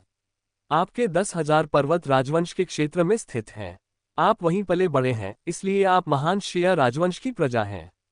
प्रधानमंत्री ने चिंता से कहा, अगर जियांग चेन ने अपनी राष्ट्रीयता के रूप में महान शिया राजवंश का उल्लेख नहीं किया होता तो तीसरे राजकुमार की मृत्यु व्यर्थ हो जाती और उन्हें कोई लाभ नहीं मिलता। मैं 10,000 जानवरों के क्षेत्र में हुई घटना को लेकर क्रोधित नहीं हूं, बल्कि इसलिए क्रोधित हूं क्योंकि तियांदाओ संप्रदाय के एक विशेष बुजुर्ग मुझे स्कूल के शिष्य के रूप में स्वीकार नहीं करते हैं, जियांग चेन ने कहा। ओह, इसका क्या मतलब है? होंगवू ने पूछा। जियांग चेन ने पैगोडा के मामले के बारे में बताया कि कैसे उनके कुल के लोगों में पैगोडा पर चढ़ने की योग्यता भी नहीं थी। पैगोडा पर मौजूद एल्डर याओहोंग को कुछ गड़बड़ महसूस हुई और वे तुरंत नीचे भागे। उन्हें पता था कि जियांग चेन स्पष्टीकरण मांगने आया है, और हालांकि उन्होंने इसे गंभीरता से नहीं लिया, फिर भी उन्होंने तियांदाओ के 3 पवित्र संतों के सामने बहुत सम्मानपूर्वक व्यवहार किया। उन्होंने तर्क दिया कि पैगोडा में बहुत भीड़ थी और इतने सारे लोगों को ठहराने की क्षमता नहीं थी, और अन्य शिष्यों के परिवारों का केवल एक छोटा सा हिस्सा ही पैगोडा में रह सकता था। आपने साफ साफ कहा था कि हम जंगली हैं और पैगोडा में रहने के लायक नहीं हैं। भोली और निर्भीक दासी जुएर, जो एल्डर याओहोंग की शक्ति से अनभिज्ञ थी, ने उन पर आरोप लगाते हुए यह बात कही। एल्डर याओहोंग बेहद नाराज थे, उनकी भौहें कसकर सिकुड़ी हुई थीं, लेकिन उन्हें यह नहीं पता था कि खंडन कैसे करें। तियांदाओ के तीनों पवित्रों को पता चल गया था कि क्या हुआ था और वे जानते थे कि जियांग चेन को अन्याय महसूस हो रहा था। फू होंगक्सू ने कहा, जियांग चेन, एल्डर याओहोंग गलत थे, लेकिन आपको पूरे तियांदाओ संप्रदाय से नाराज नहीं होना चाहिए, है ना? हम उसे दंडित करेंगे। जियांग चेन ने बीच में ही टोकते हुए कहा, बड़े साहब, मुझे अभी कुछ कहना बाकी है। और भी। तियांदाओ के तीनों पवित्रताधारी काफी आश्चर्यचकित थे और उन्होंने एल्डर याओहोंग की ओर तिरस्कारपूर्ण दृष्टि डाली। पवित्र अकादमी के पूज्य गुरु चिंतित नहीं थे, वे रुचिपूर्वक देख रहे थे और उन्हें जियांग चेन देखने में और भी अधिक आकर्षक लग रही थी। मेरे कुल के लोगों को फंसाकर जेल में डाल दिया गया। एल्डर याओहोंग ने कहा कि वे इसके हकदार थे। उन्होंने मेरे कुल के लोगों पर तियांदाओ संप्रदाय को बदनाम करने का आरोप लगाया और कहा कि आज की प्रतियोगिता के बाद मेरे शिष्य की जानकारी हटा दी जाएगी, जियांग चेन ने कहा। एल्डर याओहोंग, जिन्होंने इसे गंभीरता से नहीं लिया था, अचानक घबरा गए। पहले के आरोप अपेक्षाकृत हानिरहित थे, लेकिन अब मामला गंभीर होता जा रहा था। यदि उसने एक शिष्य के अधिकारों की रक्षा नहीं की होती, तो जियांग चेन के पास तियांदाओ संप्रदाय को गुस्से में छोड़ने का हर कारण होता और उसका पाप हल्का नहीं होता। जियांग चेन, हमें विस्तार से बताओ, तुम्हारे कुल के लोग अब कहाँ हैं? तियांदाओ के 3 पवित्रों में से एक, फू होंगक्स्यू ने सख्ती से कहा। ब्लैक ड्रैगन सिटी की वजह से शाही राजवंश ने मेरे कुल के लोगों को गिरफ्तार करके जेल में डाल दिया। राजकुमारी वेनशिन ने कप्तान गाओ शियोंग को ढूंढने में मेरी मदद की, लेकिन उन्हें कई कठिनाइयों का सामना करना पड़ा और उन्होंने मेरे कुल के लोगों को बर्बर कहकर अपमानित भी किया और कहा कि उन्हें सख्त अनुशासन की जरूरत है, जियांग चेन ने आगे कहा। अंततः प्रधानमंत्री को बात समझ में आ गई और वह दहाड़ते हुए बोले, कैप्टन गाओ शियोंग। पास ही मौजूद कैप्टन गाओ शियोंग ने तीसरे राजकुमार की मृत्यु को ज्यादा गंभीरता से नहीं लिया। उनका मानना था कि जियांग चेन एक बड़ी आपदा का सामना करने वाला है। तभी पवित्र अकादमी के पूज्य गुरु ने बात की। अब वह खुद को मजबूर करते हुए आगे बढ़ा और राजकुमारी वेनशिन की ओर देखा। अंततः उसे एहसास हुआ कि इस महिला ने पहले जो कहा था वह कोई अतिशयोक्ति नहीं थी। अध्याय 226 गर्मी से बेहोश हो गया। उन्होंने अभी जो कहा, क्या वह सच है? प्रधानमंत्री ने पूछा। वहां मौजूद सभी लोगों ने जियांग चेन की बातें सुनी और सभी कप्तान गाओ शियोंग के जवाब का इंतजार करने लगे। प्रधानमंत्री जी, मैंने पूरी तरह से नियमों के अनुसार कार्य किया। नानफेंग रिज के फैनतू ने 3 लोगों को गंभीर रूप से घायल कर दिया और 1 से अधिक लोगों ने इसे देखा, कैप्टन गाओ शियोंग ने तर्क दिया। तो फिर उन तीनों लोगों को बुलाओ। प्रधानमंत्री के बोलने से पहले ही पवित्र अकादमी के पूज्य गुरु ने धीरे धीरे अपना मुंह खोला। ठीक है। कप्तान गाओ शियोंग ने स्वाभाविक रूप से आपत्ति करने की हिम्मत नहीं की। कुछ ही समय बाद सैनिकों द्वारा तीनों बदमाशों को पकड़कर लाया गया। जियांग चेन, तुम बहुत शक्तिशाली हो, लेकिन तुम्हारे कबीले के लोगों ने हमें हरा दिया, यह एक सच्चाई है। हाँ, सही कहा। क्या आप अब पवित्र अकादमी के प्रभाव का इस्तेमाल करके महान जिया राजवंश के कानूनों की अवहेलना करने की कोशिश कर रहे हैं?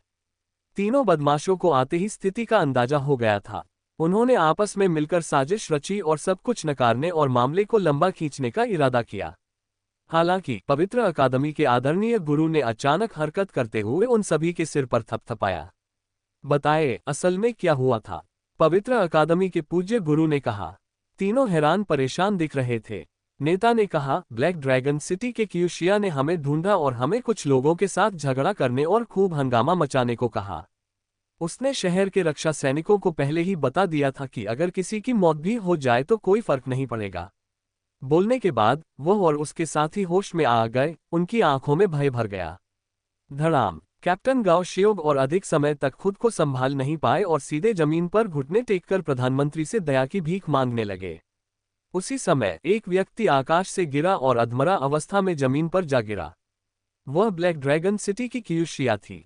जियांग चेन, तुमने ब्लैक ड्रैगन सिटी की प्रतिष्ठा को धूमिल किया था, इसीलिए मुझे तुमसे घृणा थी और मैंने चुपके से किसी को तुम्हें सबक सिखाने का आदेश दिया था।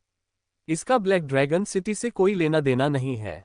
इतना कहकर क्यूशिया ने एक खंजर निकाला और अपने पेट में घोंप लिया। कितना निर्दयी! इस तरह ब्लैक ड्रैगन सिटी अपनी जिम्मेदारी से मुक्त हो जाएगी। इतने महत्वपूर्ण भव्य आयोजन के दौरान नौकरानी ने वाकई बहुत ही अज्ञानता दिखाए और वह मृत्युदंड की पात्र थी। इससे पता चलता है कि ब्लैक ड्रैगन सिटी का प्रबंधन लापरवाह है और हम सजा भुगतने को तैयार हैं। ब्लैक ड्रैगन सिटी की महान महिला की आवाज हवा में गूंज उठी। जियांग चेन, आपका क्या कहना है? प्रधानमंत्री ने जियांग चेन की ओर दोबारा देखा और उनकी राय का इंतजार करने लगे। मैं अपने कुलवासियों की वर्तमान स्थिति देखना चाहता हूं, जियांग चेन ने कहा। प्रधानमंत्री के आदेश पर तुरंत कोई गाओ यू और अन्य लोगों को लाने के लिए गया। कैप्टन गाओ शियोग ने मन ही मन आशा की कि वे लोग ठीक होंगे। हालांकि उसे जल्द ही निराशा का सामना करना पड़ा। नानफेंग रिज से आए समूह की हालत दयनीय थी। उन्हें सहारा देकर लाया जा रहा था। हर कोई ऐसा लग रहा था मानो उन्हें पानी से बाहर निकाला गया हो, पूरी तरह भीगा हुआ। गाओ युए तो बेहोश भी हो गई थी। माँ! जियांग चेन घबराकर दौड़ पड़ी। प्रधानमंत्री का चेहरा पीला पड़ गया और कैप्टन गाओ शियोग की ओर उनकी निगाहें केवल ठंडी थीं। फैन तू अभी भी होश में था और उसने गुस्से में कहा, युवक स्वामी, इस बदमाश ने हमें जबरदस्ती पकड़ लिया और 10 मीटर से भी कम चौड़े पिंजरे में बंद कर दिया। इस भीषण गर्मी में महारानी प्यास से बेहोश हो गईं। जब मैंने उनसे पानी मांगा तो उस उप कप्तान ने कहा कि यह उस बदमाश का आदेश है कि जंगली लोग पानी पीने के लायक नहीं हैं। बहुत अधिक। इस भीषण लड़ाई के दौरान पर्दे के पीछे ऐसी घटना होने की किसी को उम्मीद नहीं थी। कई लोगों ने जियांग चेन को सहानुभूति भरी नजरों से देखा। हत्या के इरादे से भरे जियांग चेन ने अत्यधिक क्रोध में हंसते हुए प्रधानमंत्री की ओर देखा और कहा, क्या आप इन्हें महान शिया नागरिक कहते हैं? क्या आपको यकीन है कि ये बर्बर नहीं है? प्रधानमंत्री बुरी तरह पसीना बहा रहे थे। उन्हें समझ नहीं आ रहा था कि क्या करें। गाओ युए की शक्ल देखकर उसे समझ ही नहीं आ रहा था कि वह अपना बचाव कैसे करे। कैप्टन गाओ शियोग और उसके अधीन लोगों को गिरफ्तार करने वाले सभी सैनिकों के सिर कलम कर दिए जाएं। साथ ही उपद्रव करने वाले तीनों लोगों के भी सिर कलम कर दिए जाएं। शहर की दीवार पर खड़े महान शिया सम्राट ने अचानक कहा, महाराज! कैप्टन गाओ शियोग चीख उठा, मानो उसके शरीर से सारी ताकत निकल गई हो। सबसे ज्यादा पीड़ित उपकप्तान और उनके साथ मौजूद अन्य लोग थे। वे जमीन पर घुटने टेककर कप्तान गाओ शियोग के पूरे परिवार को कोसने लगे। हालांकि ये बातें सुनने के बाद भी जियांग चेन ने अपना रुख स्पष्ट नहीं किया। लोगों को समझ आ गया था कि अपराधी ब्लैक ड्रैगन सिटी था और हालांकि क्यूशिया ने आत्महत्या कर ली थी, जियांग चेन इसे यूं ही जाने देने का इरादा नहीं रखता था। ब्लैक ड्रैगन सिटी के अनुशासनहीन रवैये के परिणामस्वरूप 10 मिलियन निम्न श्रेणी के ओरिजिन स्टोन का मुआवजा देना होगा। शहर की दीवार पर महान जिया सम्राट ने फिर से बात की। ड्रैगन नाव पर बैठे ब्लैक ड्रैगन सिटी के सभी लोगों ने ये सुनकर महान महिला की ओर देखा। इससे पहले उसके बेटे ने ब्लैक ड्रैगन सिटी को 30 मिलियन निम्न श्रेणी के ओरिजिन स्टोन का मुआवजा देने के लिए मजबूर किया था। आज उसने ब्लैक ड्रैगन सिटी से 10 मिलियन का अतिरिक्त मुआवजा दिलवाया। सबसे महत्वपूर्ण बात यह है कि आज ये घटना पूरे अग्नि क्षेत्र में सबके सामने घटी। इस घटना के कारण ब्लैक ड्रैगन सिटी की विश्वसनीयता में भारी गिरावट आएगी। ब्लैक ड्रैगन सिटी के कई उच्च पदस्थ अधिकारियों की आंखें बेहद जटिल थीं। ग्रेट मैडम ने अपने होंठ सिकोड़ लिए। वह अपनी शर्मिंदगी और झुंझलाहट को छिपा नहीं सकी, फिर भी उन्होंने उदासीन दिखने की पूरी कोशिश की। जियांग चेन, क्या आप इस परिणाम से संतुष्ट हैं? प्रधानमंत्री ने पूछा। किसे पता था कि जियांग चेन ने उसे पूरी तरह से नजरअंदाज कर दिया, क्योंकि गाओ यू जाग गया था और उसने केवल प्रधानमंत्री को अपनी पीठ दिखाई। प्रधानमंत्री बेहद असहज महसूस कर रहे थे। महान शिया राजवंश में उनकी पदवी एक व्यक्ति से कम और 10,000 से अधिक थी, और अब जियांग चेन द्वारा इस तरह उपेक्षित किए जाने पर वे क्रोधित भी नहीं हो पा रहे थे। गाओ यू के ठीक होने की पुष्टि करने के बाद जियांग चेन ने पवित्र अकादमी के पूज्य गुरु को केवल सिर हिलाकर सहमति दी। प्रधानमंत्री ने राहत की गहरी सांस ली। राष्ट्रीयता, महान शिया राजवंश और विद्यालय। पवित्र अकादमी के पूज्य गुरु ने राष्ट्रीयता लिख ली और फिर एक और प्रश्न पूछा। जियांग चेन ने तियांदाओ के 3 पवित्रों की ओर देखा और तियांदाओ के 3 पवित्रों ने एल्डर याओहोंग की ओर देखा। क्या तुम मेरा सिर भी काट दोगे? एल्डर याओहोंग का स्वभाव उग्र था। उनकी चिंता और भय ने उन्हें असामान्य रूप से चिड़चिड़ा बना दिया था। बस करो, फू हुनगक्सु चिल्लाए। होंग वू ने आरोप लगाया, एक महान गुरु और इस टीम के नेता होने के बावजूद आपको अपने शिष्यों के अधिकारों की रक्षा करना भी नहीं आता। इसके बजाय आप स्कूल के शिष्यों का दमन करते हैं, सिर्फ इसलिए कि आपका शिष्य निंगहाओटियन है। संप्रदाय के गुरु विद्यालय के अनुशासन का कड़ाई से पालन करवाते हैं, लेकिन आप उसकी अवहेलना करते हैं। आज से आपके सभी ग्रैंड एल्डर कर्तव्यों और लाभों को रद्द कर दिया जाएगा और 1 वर्ष तक आपके प्रदर्शन का अवलोकन किया जाएगा। तियांदाओ के तीनों पवित्रतावादियों ने एक एक वाक्य कहा, एल्डर याओहोंग को फटकार लगाई और उनके दंड की घोषणा की, ताकि जियांग चेन के क्रोध को शांत किया जा सके। वैसे भी इस मामले में एल्डर याओहोंग वास्तव में गलत थे, इसलिए उन्हें कोई परेशानी नहीं थी। क्या मैं मना करता हूं? अगर ऐसा है तो आप मुझे स्कूल से निकाल ही दीजिए। एल्डर याओहोंग ने इस सजा को स्वीकार नहीं किया और तियांदाओ के 3 पवित्रों को धमकी दी। वह टोंगटियन क्षेत्र का विशेषज्ञ विद्यालय का एक स्तंभ था। उसे विश्वास नहीं था कि वह विद्यालय को उस तरह से खतरा पहुंचा सकता है जैसा जियांग चेन अभी कर रहा था। जियांग चेन में अच्छी प्रतिभा थी, लेकिन क्या उसकी वर्तमान ताकत पहले जैसी ही थी? ठीक है, हम आपको अनुमति देते हैं। अब से आपका तियांदाओ संप्रदाय से कोई संबंध नहीं रहेगा, तियांदाओ के तीनों पुरोहितों ने एकमत होकर कहा। क्या? सभी लोग आश्चर्यचकित रह गए, क्योंकि उन्हें उम्मीद नहीं थी कि तियांदाओ के तीनों पवित्रतावादी इतने निर्णायक होंगे और एक टोंगटियन क्षेत्र के विशेषज्ञ को यूं ही छोड़ देंगे। एल्डर याओहोंग स्तब्ध रह गए। उन्होंने अभी अभी एक कठोर टिप्पणी कर दी थी, लेकिन अब वे पीछे नहीं हट सकते थे।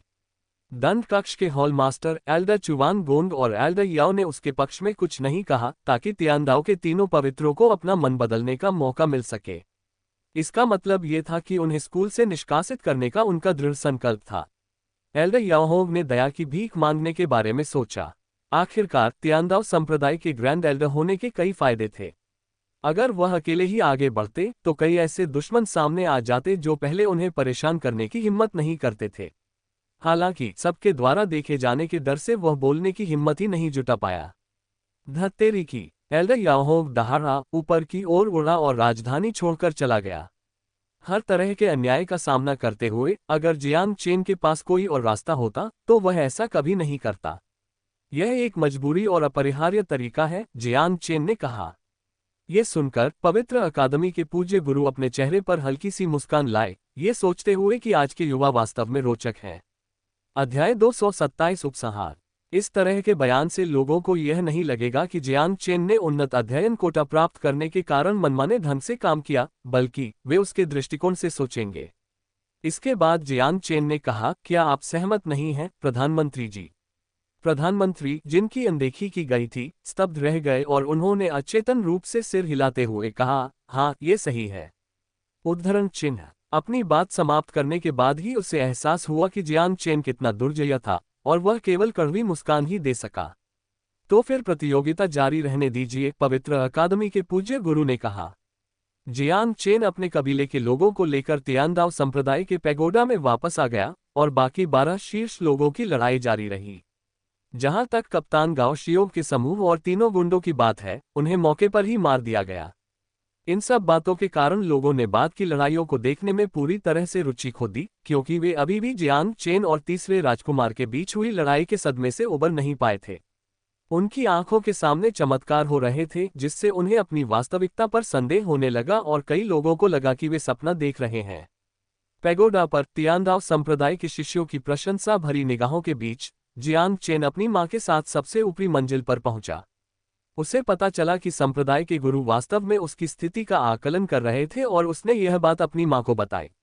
उसके हृदय में तियांदाओ संप्रदाय के प्रति बची अंतिम नाराजगी भी गायब हो गई।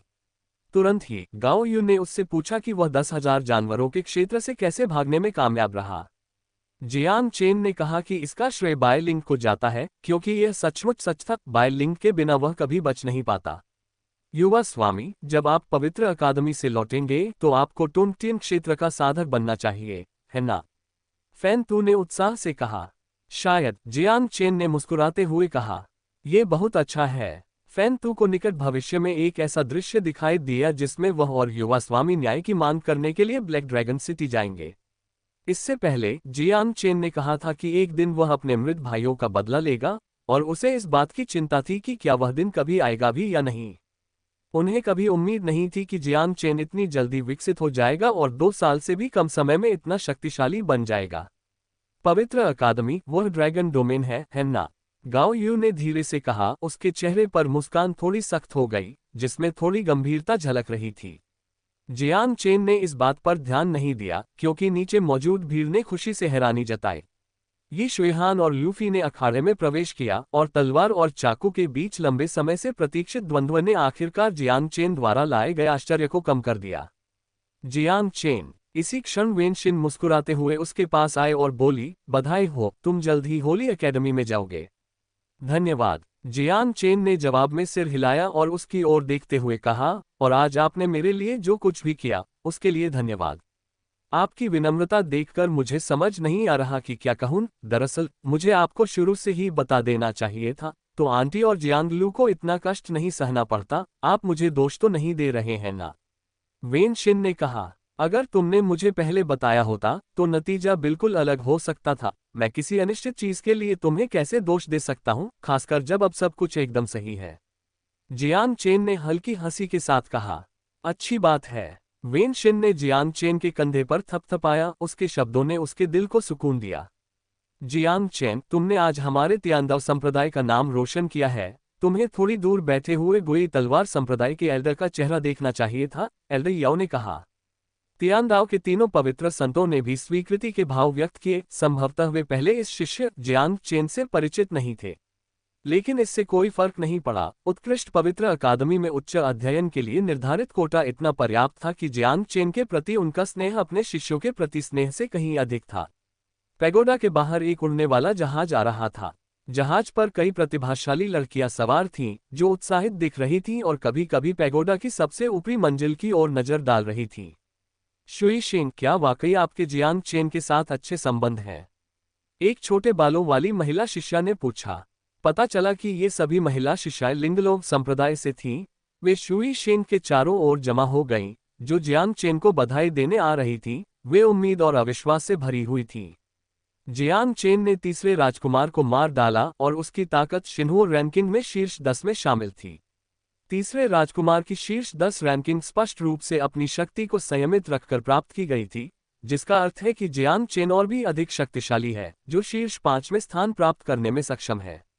यदि वह किसी प्रतिष्ठित परिवार का युवा उस्ताद होता तो अपने रूप रंग और व्यक्तित्व के बल पर वह यंग मास्टर लिस्ट में भी जगह बना सकता था। बेहद चर्चित जियांग चेन का सामना करते हुए हर कोई चाहता था कि कोई उनके बीच की दूरी को कम करे और उनसे संपर्क स्थापित करे। यह अच्छा है, मैं तो बस उससे बधाई देने आया हूं। अगर आपको मुझ पर विश्वास नहीं है तो आप पहले वापस जा सकते हैं, शुई शिंग ने बड़ी मुश्किल से कहा। उसे चिंता थी कि बहुत सारे लोगों के आने से जियांग चेन नाराज हो जाएगा, लेकिन वह इन उत्साही जूनियर सिस्टर्स को मना नहीं कर सकी। महिलाओं, मैं आपके लिए क्या कर सकता हूँ? जैसे ही वे पैगोडा के पास पहुंचे, तियांदाओ संप्रदाय के एक शिष्य ने उनसे पूछा। वरिष्ठ बहन शुई शिंग जियांग चेन की अच्छी दोस्त है और पवित्र अकादमी में उच्च अध्ययन के लिए कोटा प्राप्त करने पर उन्हें बधाई देने आई हैं, छोटे बालों वाली महिला शिष्या ने कहा।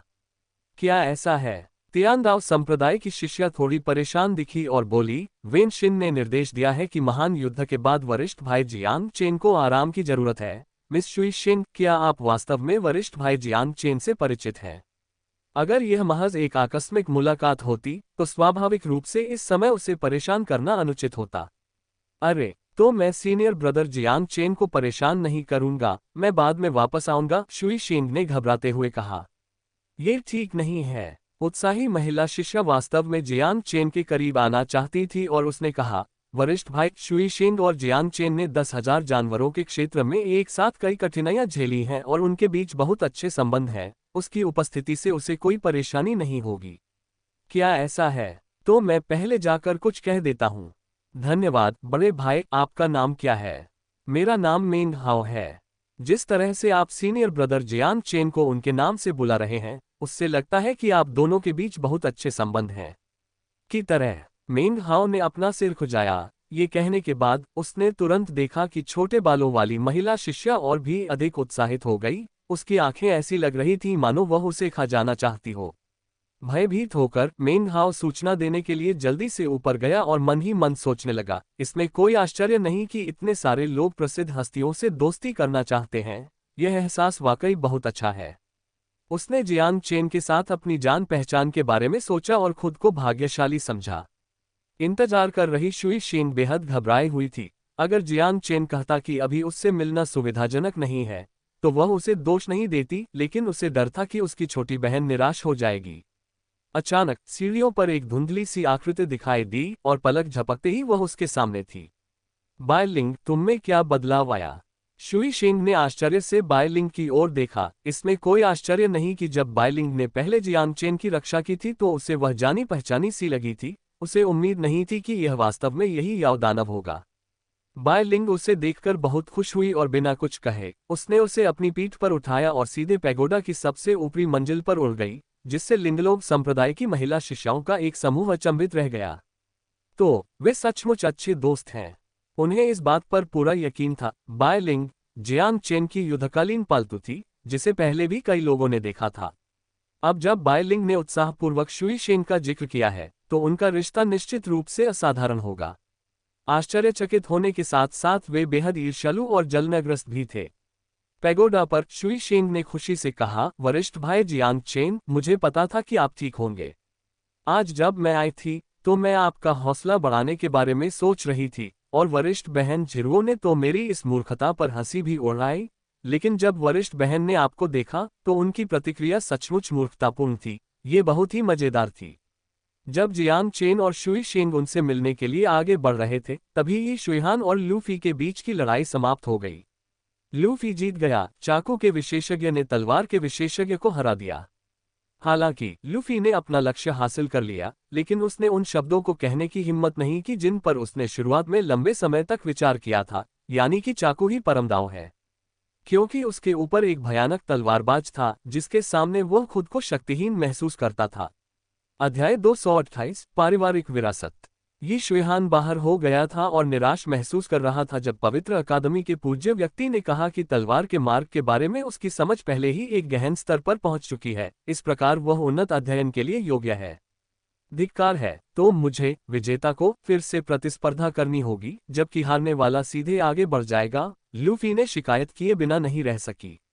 पवित्र अकादमी के पूज्य गुरु क्रोधित नहीं हुए और बोले, मुझे तुम पर पूरा भरोसा है। अगर तुम एक और मैच जीत जाते हो तो तुम्हारा स्थान उत्कृष्ट माना जाएगा। तो फिर तुम्हें अपना वचन निभाना होगा। लूफी ने तुरंत अपना गुस्सा त्याग दिया और अगली लड़ाई की ओर देखने लगा। उनकी सरलता ने कई लोगों को हंसाया और उसके बाद के मैच सौहार्दपूर्ण माहौल में अंत तक चले। आखिरकार जियांग चेन और तीसरे राजकुमार की हताशा भरी लड़ाई शैली की तुलना में जब तक किसी की मृत्यु नहीं होती थी, इसे सामंजस्यपूर्ण माना जाता था। जैसे ही शाम ढली, ये भव्य आयोजन समाप्त हो गया। जिन लोगों को उच्च अध्ययन के लिए स्थान प्राप्त हुए वे थे Jiang chain, princess crimson moon, ये शुइहान, शेन हुआन, लूफी और ली हिंगजिंग। इन 6 लोगों में से 3 ने पहले ही अपनी जगह पक्की कर ली थी, Jiang chain, princess crimson moon और ये शुइहान। बाद वाले दोनों को भाग्यशाली कहा जा सकता है, लेकिन जियांग चेन ने निश्चित रूप से अपनी ताकत के दम पर यह मुकाम हासिल किया है। कुछ लोगों का तो ये भी कहना था कि जियांग चेन अकेले ही बाकी 5 लोगों को हरा सकता है। 3 दिन बाद भोर में यहाँ एकत्रित हो जाओ और मेरे साथ पवित्र अकादमी चलो। इस बीच अपनी तैयारी अच्छे से कर लो। पवित्र अकादमी के पूज्य गुरु ने अपनी बात समाप्त करते हुए तियांदाव संप्रदाय के शिवालय की ओर देखा और फिर चले गए। चौक में मौजूद सैनिक तितर बितर हो गए और आकाश में उड़ने वाले घने दाव उपकरण अलग अलग दिशाओं में चले गए। ये भव्य आयोजन समाप्त हो गया और आज घटी घटनाओं से उत्पन्न अवशिष्ट गर्मी अग्नि क्षेत्र में कई महीनों तक बनी रहेगी। जियांग चेन का नाम पूरी तरह से स्थापित हो चुका था। युद्ध के दौरान उनकी उपस्थिति और उनका व्यवहार अनगिनत लोगों के दिलों में अंकित हो गया था। सभी युवा तलवारबाज जियांग चेन को अपना आदर्श मानते थे। सभी शिष्यों को 15 मिनट के भीतर पैगोडा में वापस आने को कहें, अन्यथा वे स्वयं पैदल वापस जा सकते हैं। दंडकक्ष के हॉल मास्टर ने भी घर लौटने की योजना बनाई। स्पष्टतः ये पैगोडा एक बहुत तेज गति से उड़ने वाला दाव उपकरण था। इन 15 मिनटों के भीतर जियांग चेन ने अनिच्छुक शुई शेन को विदाई दी और चू लुओ और अन्य 2 महिलाओं को वापस जाने के लिए राजी किया और उन्हें अच्छी तरह से साधना करने का निर्देश दिया। शुरू में उसने हृदय भक्षण अभिशाप इसलिए डाला क्योंकि वह किसी को मारना नहीं चाहता था, लेकिन अब उन 3 महिलाओं ने उसे बहुत परेशान कर दिया था। अचानक जैसे ही तियांदाव संप्रदाय भी जाने ही वाला था, एक महिला मंदिर में आ पहुंची, एक ऐसी महिला जिसकी किसी ने उम्मीद नहीं की थी। ब्लैक ड्रैगन सिटी की महान महिला, एक बूढ़ी महिला के साथ।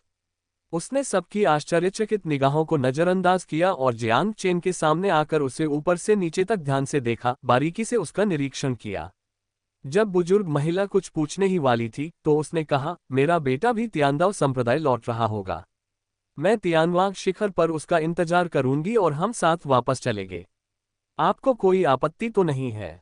निंग हाओटियन की मां का लिफ्ट लेना स्वाभाविक रूप से कोई समस्या नहीं थी। हालांकि उसका इरादा इतना सरल नहीं था। इस श्रेणी में उसकी ताकत शायद सबसे कमजोर थी, लेकिन उसके द्वारा प्रदर्शित आभा किसी टोंगटियन क्षेत्र के शक्तिशाली विशेषज्ञ से कम नहीं थी। मुझे उस समय इतना दयालु नहीं होना चाहिए था और तुम्हें जीवित नहीं रहने देना चाहिए था, ग्रेट मैडम ने कहा। तो मैं सचमुच आपका आभारी हूँ। चिंता मत करो, मैं आपको इसका अच्छा प्रतिफल दूंगा, जियांग चेन ने व्यंग्यपूर्वक कहा। चुकाना शब्द पर विशेष जोर दिया गया था। ये बकवास बंद करो। क्या तुम्हें सच में लगता है कि कुछ बार इधर उधर कूदने से तुम्हें ब्लैक ड्रैगन सिटी से मुकाबला करने की ताकत मिल गई है?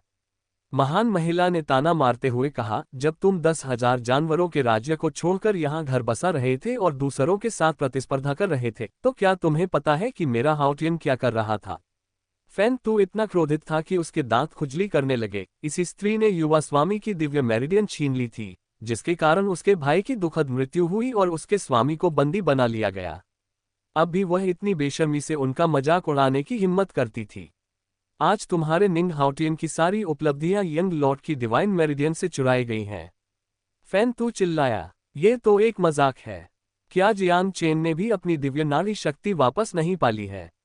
और उसका स्तर अभी तक टोंगटियन स्तर तक नहीं पहुंचा है। शक्ति में यही असमानता है, महान महिला ने तिरस्कारपूर्वक कहा। क्या तुम सिर्फ ये बेकार की बातें कहने आए हो?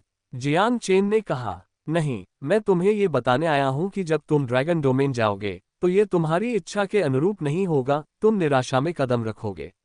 महान महिला ने विजयी मुस्कान के साथ जानबूझकर अपनी बात पूरी तरह से स्पष्ट नहीं की ताकि लोग असहज महसूस करें। क्या आपका काम हो गया? जियांग चेन ने पूछा। हम। महान महिला ने अपनी ठुड्डी ऊपर उठाई, उनके खूबसूरत चेहरे पर एक ऐसा घमंड झलक रहा था जो उनकी रग रग में समाया हुआ था। थप्पड़, जिसकी किसी को उम्मीद नहीं थी, वही ये था कि जियांग चेन ने अपना हाथ जोर से घुमाया और ग्रेट मैडम के बाएं गाल पर एक जोरदार थप्पड़ मारा। एक तीखी आवाज ने बाकी सभी आवाजों को दबा दिया। तुम्हारी हिम्मत कैसे हुई? उसके पीछे खड़ी बूढ़ी औरत का चेहरा बदल गया और एक आश्चर्यजनक आभा प्रकट हुई जो उसके पहनावे से बिल्कुल मेल नहीं खा रही थी। हालांकि ग्रेट मैडम ने आगे बढ़कर उसे रोक दिया और उसे अभिनय करने से मना कर दिया। तुमने बार बार मेरी नानफेंग रिज को नष्ट करने की कोशिश की है, मेरी दिव्य मेरिडियन छीन ली है और ब्लैक व्हाइट गेट से हत्यारों को बुलाया है। अब तुम मेरे सामने आए हो, क्या तुम्हें लगता है कि मैं तुम्हें मारने की हिम्मत नहीं करूंगा? जियांग चेन ने कहा, मुझे मार डालोगे? क्या तुम इसके लायक भी हो? ग्रेट मैडम ने अपना संयम नहीं खोया और न ही श्राप दिया, इसके बजाय उन्होंने एक क्रूर मुस्कान प्रकट की। क्या ऐसा है? जियांग चेन ने अपना हाथ अपनी तलवार की मूठ पर रखा, उसकी उंगलियां बार बार मुट्ठी बना रही थीं और खोल रही थीं। जियांग चेन, गाओ यू ने उसे रोकते हुए कहा कि वह जल्दबाजी में कोई कदम न उठाए, क्योंकि जियांग किंगयू अभी भी ब्लैक ड्रैगन सिटी के कब्जे में थी। इसके अलावा तियानदाओ के 3 पवित्र व्यक्तियों और अन्य वरिष्ठों की प्रतिक्रियाओं को देखते हुए जियांग चेन के लिए कोई कदम उठाना असंभव था। अभी अभी जियांग चेन ने तियानदाओ संप्रदाय पर अपने शिष्य के रिश्तेदारों की देखभाल न करने का आरोप लगाया था। ग्रेट मैडम निंग हाओटिन की मां भी थीं। अगर उन्होंने पहले उसे उकसाया न होता तो जियांग चेन के थप्पड़ पर सजा कक्ष के हॉल मास्टर से पहले ही फटकार मिल चुकी होती। अब तुम्हारी हिम्मत नहीं रही। ये वाकई दुखद और उससे भी अधिक दयनीय है। यह मत सोचो कि मेरा यहाँ खड़े रहना ये दर्शाता है कि मैं ब्लैक ड्रैगन सिटी या तियानदाओ संप्रदाय पर निर्भर हूँ। तुम्हारे इस थप्पड़ की वजह से तुम ड्रैगन डोमेन में अपना ये हाथ खो दोगे, क्योंकि मैं ड्रैगन डोमेन के एक प्रतिष्ठित परिवार सू परिवार से आता हूँ। इन 3 वाक्यों को बोलने के बाद महान महिला सुक्वान ने अपनी छाती फुलाकर सिर ऊंचा कर लिया। चेहरे पर हथेली का निशान होने के बावजूद भी उनका गर्व छिपा नहीं रह सका। वंशानुगत परिवार। तियानदाओ के तीनों पवित्रतावादियों और कई वरिष्ठों के दिलों में सिहरन दौड़ गई, क्योंकि उन्हें उम्मीद नहीं थी कि उनके सामने मौजूद कुलीन महिला की पृष्ठभूमि इतनी महत्वपूर्ण होगी। विरासत शब्द का प्रयोग लापरवाही से नहीं किया जा सकता था। किसी शक्ति के लिए इन 2 शब्दों का उपयोग करने के लिए केवल लंबे समय तक अस्तित्व में रहना ही पर्याप्त नहीं था। उनके पूर्वजों ने शानदार उपलब्धियां हासिल की होंगी और दुनिया से मान्यता प्राप्त की होगी। सबसे महत्वपूर्ण बात यह है कि किसी भी लेगेसी परिवार में असाधारण प्रतिभा होगी। इसलिए प्रत्येक लेगेसी परिवार की नींव और ताकत अविश्वसनीय रूप से मजबूत थी। सुक्वान ने अग्नि क्षेत्र में दूर जाकर शादी की, लेकिन वह फिर भी सू परिवार की सदस्य थी। अग्नि क्षेत्र में ये ठीक था, सू परिवार का प्रभाव वहां तक नहीं पहुंच सकता था और वे इसे बढ़ाने में बहुत आलसी थे। लेकिन अब जियांग चेन उनके क्षेत्र में जा रहा था और उसे काफी प्रतिरोध का सामना करना पड़ेगा। इस थप्पड़ की कीमत वाकई कम नहीं थी। एक हाथ खोना भी असंभव नहीं था। ड्रैगन डोमेन में शक्तिशाली शत्रुओं को रोकने के लिए आपके पास तियानदाओ संप्रदाय नहीं होगा। मैं ये देखने के लिए बहुत उत्सुक हूं कि आपकी मृत्यु कैसे होती है। सुक्वान ने सभी की प्रतिक्रियाओं का भरपूर आनंद लिया, जिससे उसे सू परिवार का सदस्य होने का गर्व महसूस हुआ। पर्याप्त। गाओ यू आमतौर पर झगड़ों से दूर रहती थी, लेकिन सुक्वान ने उसके बेटे को बार बार धमकाया और डराया था, और अब वह चुप नहीं बैठ सकती थी। एक छोटा सा सू परिवार दुनिया की विशालता से कितना अनजान है। क्या तुम्हें लगता है कि ड्रैगन डोमेन में सिर्फ तुम्हारा ही एक वंश है? उद्धरण चिन्ह। गाओ यू हमेशा से ही एक सुरुचिपूर्ण और सुसंस्कृत महिला होने का आभास देती थी, लेकिन अब उसकी आभा में नाटकीय रूप से बदलाव आया और उसकी पतली भौहों के नीचे बादाम जैसी आंखों ने एक शांत, गरिमामय और महान व्यक्तित्व को प्रकट किया। यदि सुक्वान की कुलीनता उसके स्वभाव से ही उत्पन्न होती थी, तब गाओ युए की कुलीनता जन्मजात थी। उसमें ड्रैगन का रक्त और फीनिक्स का मज्जा था, जो नश्वर लोगों से भिन्न था। लेखक का नोट: मैं पहले से लिखे गए अध्यायों में इतना व्यस्त था कि कई दिनों से आप सभी के समर्थन के लिए धन्यवाद नहीं दे पाया। मुझे कहना होगा कि शेनवू का प्रदर्शन दिन ब दिन बेहतर होता जा रहा है। आप सभी का धन्यवाद। अध्याय 229 फीनिक्स वंश। जब सभी लोग विस्मय से देख रहे थे, तभी गाओयू की भौहों के बीच एक रहस्यमय और विशाल टोटेम प्रकट हुआ, जिससे लोग सीधे उसकी ओर देखने से डरने लगे। सुक्वान शुरू में तो असमंजस में थी, लेकिन टोटेम को देखते ही उसकी आंखें धीरे धीरे चौड़ी हो गईं। जब उसने इस बात की पुष्टि कर ली कि यह क्या है, तो उसका चेहरा सदमे से भर गया। तुम हो। सिर्फ आपका सू परिवार ही नहीं, आपके पास तो वंशानुक्रम का कोई चिन्ह भी नहीं है, इसलिए आप शायद सू परिवार के प्रत्यक्ष वंशज भी नहीं हैं। क्या आप यहाँ मेरे बेटे को धमकी देने के लायक हैं? गाओ यू के शब्दों ने सुक्वान के अहंकार को बुझा दिया, जो जियांग चेन द्वारा थप्पड़ मारे जाने के बाद भी अप्रभावित रहा था। उसके चेहरे के भाव लगातार बदल रहे थे। वह तय नहीं कर पा रही थी कि कौन सी भावना प्रदर्शित करे। कुछ ही क्षणों बाद उसने कुछ नहीं कहा और उस बूढ़ी औरत को, जिसके चेहरे पर भी एक अजीब सा भाव था, पैगोडा से बाहर ले गई। तियानजी पवेलियन जाओ और हर कीमत पर इस महिला के बारे में जानकारी हासिल करो, सुक्वान ने आदेश दिया। हाँ। पैगोडा के अंदर जियांग चेन ने भी बाकी सभी की तरह अविश्वास भरी नजरों से गाओयू को देखा। वो एक चकाचौंध भरी रोशनी में घिरी हुई प्रतीत हो रही थी, जिससे उसका सामान्य मिलनसार स्वभाव गायब हो गया था। लेकिन कुछ ही समय बाद ये स्थिति गायब हो गई और उसके माथे पर बना निशान भी गायब हो गया। माँ। जियांग चेन के मन में हजारों शब्द थे जो वह पूछना चाहता था। हालांकि उसने तुरंत देखा कि गाओ यू बहुत थकी हुई थी। पूरे दिन की उथल पुथल के बाद उसके होंठ पीले पड़ गए थे। जियांग चेन, वापस आने पर मैं तुम्हें सब कुछ विस्तार से बताऊंगी, गाओ यू ने कहा। ठीक है, जल्दी करने की कोई जरूरत नहीं है, जियांग चेन ने जल्दबाजी में कहा। पैगोडा अत्यंत तीव्र गति से तियानदाओ संप्रदाय में लौट आया और शिष्यों के लौटने पर शांत विद्यालय एक बार फिर जीवन ऊर्जा से भर गया। चूंकि इस बार तियानदाओ संप्रदाय से ध्यान देने योग्य कोई शिष्य नहीं था, इसलिए कई शिष्य नहीं गए और विद्यालय में ही रहे। उदाहरण के लिए म्यू जेन चुवान। जिन शिष्यों को अभी तक प्रतियोगिता का परिणाम पता नहीं था, उन्होंने लौट रहे शिष्यों को असामान्य रूप से उत्साहित पाया, मानो उन्होंने लॉटरी जीत ली हो। जब उन्हें इस घटना के बारे में पता चला तो वे अविश्वास, आश्चर्य और प्रसन्नता से भर उठे। बेशक मू झेनचुआन और तियानवांग शिखर के शिष्यों के लिए यह अच्छी खबर नहीं थी, लेकिन कुछ भी बदला नहीं जा सकता था। संप्रदाय के कई वरिष्ठों को इसके बारे में पता चला और वे उत्साहित हो गए। शिष्यों के पवित्र संस्थान में जाने के विचार ने उन्हें असीम गर्व से भर दिया। अब से जब भी वे यात्रा करेंगे, तियानदाओ संप्रदाय के एक वरिष्ठ सदस्य होने की पहचान उन्हें अनगिनत सम्मान दिलाएगी। तार्किक रूप से सभी शिष्यों को इकट्ठा होना चाहिए था और जियांग चेन को एक भव्य समारोह का नेतृत्व करना चाहिए था। हालांकि जियांग चेन अपने चिक्सियाओ शिखर पर लौट आया और उसके बाद कोई हलचल नहीं हुई।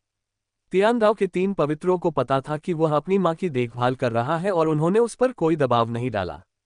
इसी दौरान महान महिला सुक्वान को तियानजी पवेलियन से सूचना मिली और उन्होंने उत्सुकता से इसे खोला, ये जानने के लिए कि गाओयू वास्तव में कौन थी। इसके बाद उसे एक अजीब सा डर महसूस हुआ। उसने दुश्मन की पृष्ठभूमि जाने बिना ही बहुत कुछ कर दिया था, जो बहुत खतरनाक था। गाओ यूए गाओ परिवार की सबसे बड़ी बेटी है, जो फीनिक्स वंश से ग्रसित एक प्रतिष्ठित परिवार है। उन्हें गाओ परिवार के मुखिया का पद विरासत में मिलना था, लेकिन उन्हें जियांग किंग्यू से प्यार हो गया, जिसका वंश निम्न माना जाता था, और इसलिए परिवार ने उन्हें अस्वीकार कर दिया और ड्रैगन डोमेन से निष्कासित कर दिया। तब से उन्हें ड्रैगन डोमेन में फिर कभी कदम रखने की मनाही है। एक कागज के टुकड़े पर 2 पंक्तियों में गाओयू की स्थिति का सारांश दिया गया था। बस इतना ही? सुक्वान ने पूछा। हाँ, क्योंकि वह ड्रैगन डोमेन से है, इसलिए तियानजी पवेलियन अधिक विस्तृत जानकारी प्राप्त नहीं कर सकता, बूढ़ी माँ ने कहा। सुक्वान की पतली सी भौहें झुर्रीदार हो गईं, वह झुंझलाहट और बेचैनी महसूस कर रहा था। इस सीमित जानकारी के कारण गाओ परिवार के दृष्टिकोण का पता लगाना असंभव हो गया। हालांकि गाओयू को अग्निलोक में निर्वासित किए जाने से उसे तसल्ली मिली और इससे यह बात स्पष्ट हो गई कि उसके पिछले कार्यों के लिए गाओ परिवार ने कोई प्रतिशोध क्यों नहीं लिया था। अगर वह सचमुच सिर्फ एक बेकार चीज है तो उसके बारे में चिंता करने की कोई जरूरत नहीं है, सुक्वान ने सोचा। तियानदाओ संप्रदाय के चिक्सियाओ शिखर में जियांग चेन और गाओयू माँ और बेटे कमरे में उस गुप्त अतीत के बारे में बात कर रहे थे जिसे तियानजी पवेलियन भी उजागर नहीं कर सका था। अब आपको पता चल गया होगा कि लेगेसी फैमिली का मतलब क्या होता है ना? हाँ, दरअसल जियांग चेन को पहले से ही पता था। 500 साल पहले वंशानुगत परिवार पहले से ही मौजूद थे और वह इन शक्तियों की ताकत से अवगत था। वंशानुगत परिवारों के शिष्यों को अपनी वंश परंपरा, विशेषकर प्रत्यक्ष वंश की शुद्धता सुनिश्चित करनी चाहिए। इसलिए परिवारों के बीच अंतर्विवाह की परंपरा है। साधारण शिष्य तो ठीक है, लेकिन प्रत्यक्ष वंशजों के पास कोई विकल्प नहीं है। अपनी वंश परंपरा को आगे बढ़ाना उनका दायित्व बन जाता है। इस बारे में मैं कह सकती हूँ कि मेरा कोई पक्ष नहीं था। अगर परिवार सचमुच चाहता कि मैं किसी से शादी करूं, तो मैं मना नहीं करती, जब तक कि मैं तुम्हारे पिता से नहीं मिली। तभी मैंने इन सब के खिलाफ आवाज उठाई। कठिनाई भरे संघर्ष के बाद अंततः मुझे इस शर्त पर आजादी मिली कि मैं गांव परिवार से सारे संबंध तोड़ दूं। गांव परिवार से मैंने जो कुछ भी हासिल किया, उसे इस्तेमाल करने का मुझे कोई अधिकार नहीं था। मेरे शरीर में जो जहर है, वह मेरे पिता ने दिया है, जो तुम्हारे नाना भी हैं। क्या तुम्हें याद है, उन्होंने तब कहा था कि चूंकि मैंने एक साधारण व्यक्ति के साथ रहना चुना है, इसलिए मुझे एक साधारण व्यक्ति का जीवन जीना चाहिए। जियांग चेन हमेशा से यह जानना चाहता था कि उसकी मां को जहर देने वाला इतना क्रूर व्यक्ति कौन हो सकता है, लेकिन उसने कभी उम्मीद नहीं की थी कि यह उसका नाना होगा। तुम्हारे नाना का फैसला वाकई क्रूर था। तुम्हारे पिता तो उस समय हार मानने ही वाले थे, क्योंकि वे नहीं चाहते थे कि यह प्यार मुझे बर्बाद कर दे। तथापि बाकी शब्दों को कहने की जरूरत नहीं थी। जियांग किंग्यू के विरोध और इनकार के बावजूद गाओ यूए को जहर दिया गया था। उसके बाद वह और जियांग किंग्यू अग्नि क्षेत्र में लौट आए, नानफेंग रिज में शरण ली और जियांग चेन को जन्म दिया और उसके बड़े होने तक उसका पालन पोषण किया। माँ ने मुझे आज ही क्यों बताया?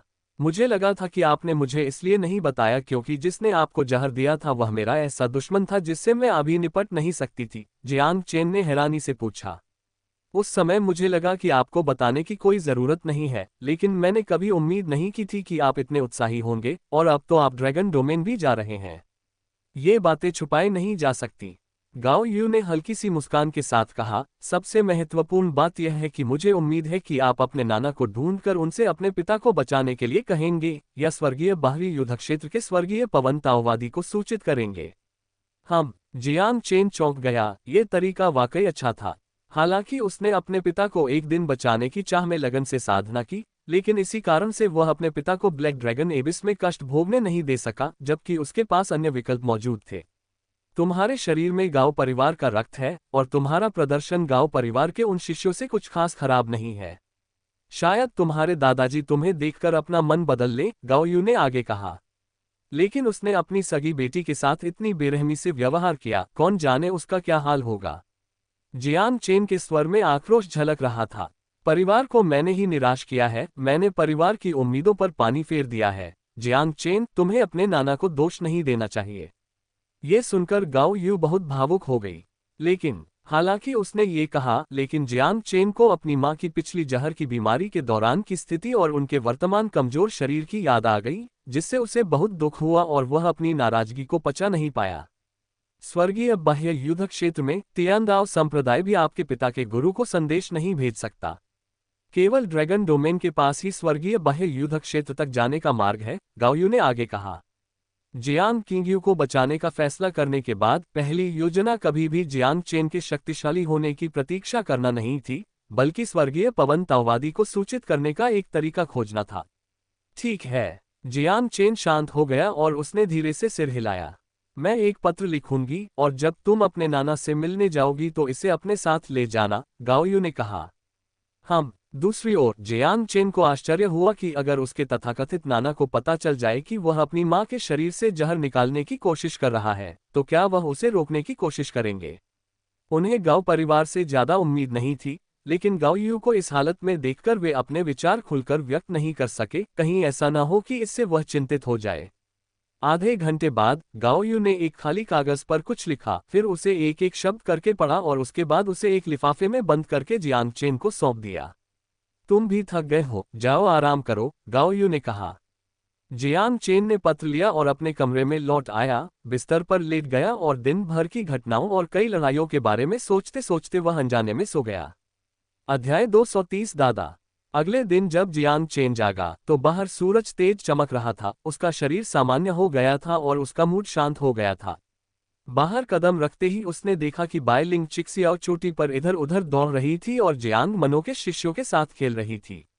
अंकल फैन ड्रैगन डोमेन की यात्रा की तैयारी कर रहे थे, और उन्हें बाहर आते देख उन्होंने उन्हें आश्वस्त किया, युवा स्वामी, चिंता मत करो, आप इन 3 दिनों में अच्छे से आराम करो, बाकी सब हम पर छोड़ दो। जियांग चेन ये कहने ही वाला था कि वह ठीक है, तभी उसने अचानक देखा कि उसके आसपास के कबीले के लोग उसे कमोबेश दया भाव से देख रहे थे।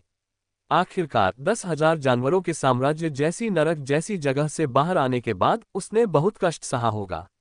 जियांग चेन ने ज्यादा कुछ नहीं बताया, अंगड़ाईली और बाय लिंग को अपने पास बुलाया।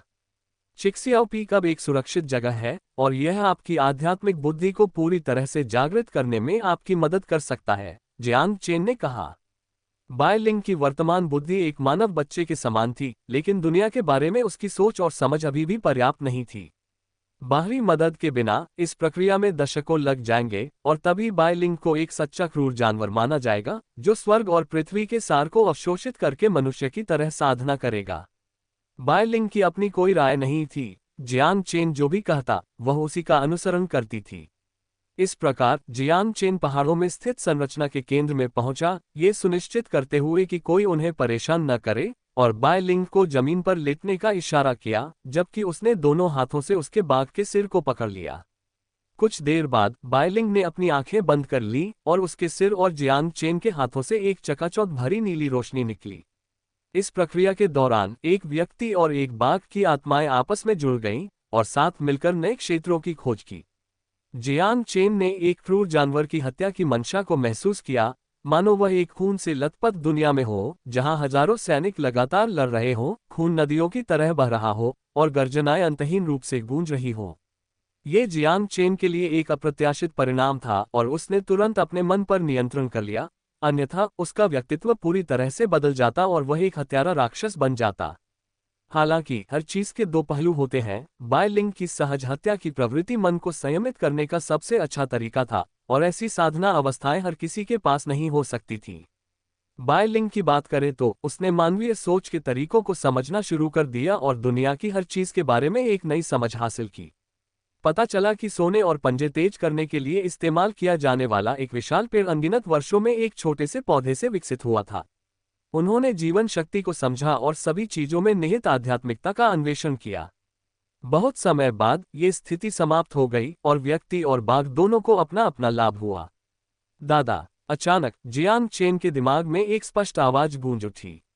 उसने हैरानी से उधर देखा तो पाया कि बाय लिंग उसे बड़ी बड़ी आंखों से घूर रही थी। वह और भी ज्यादा उत्साहित हो गई क्योंकि वह उसे देख रहा था। दादा, आवाज और भी दृढ़ हो गई। अब जियांग चेन को यकीन हो गया था कि बाय लिंग उसे बुला रही है।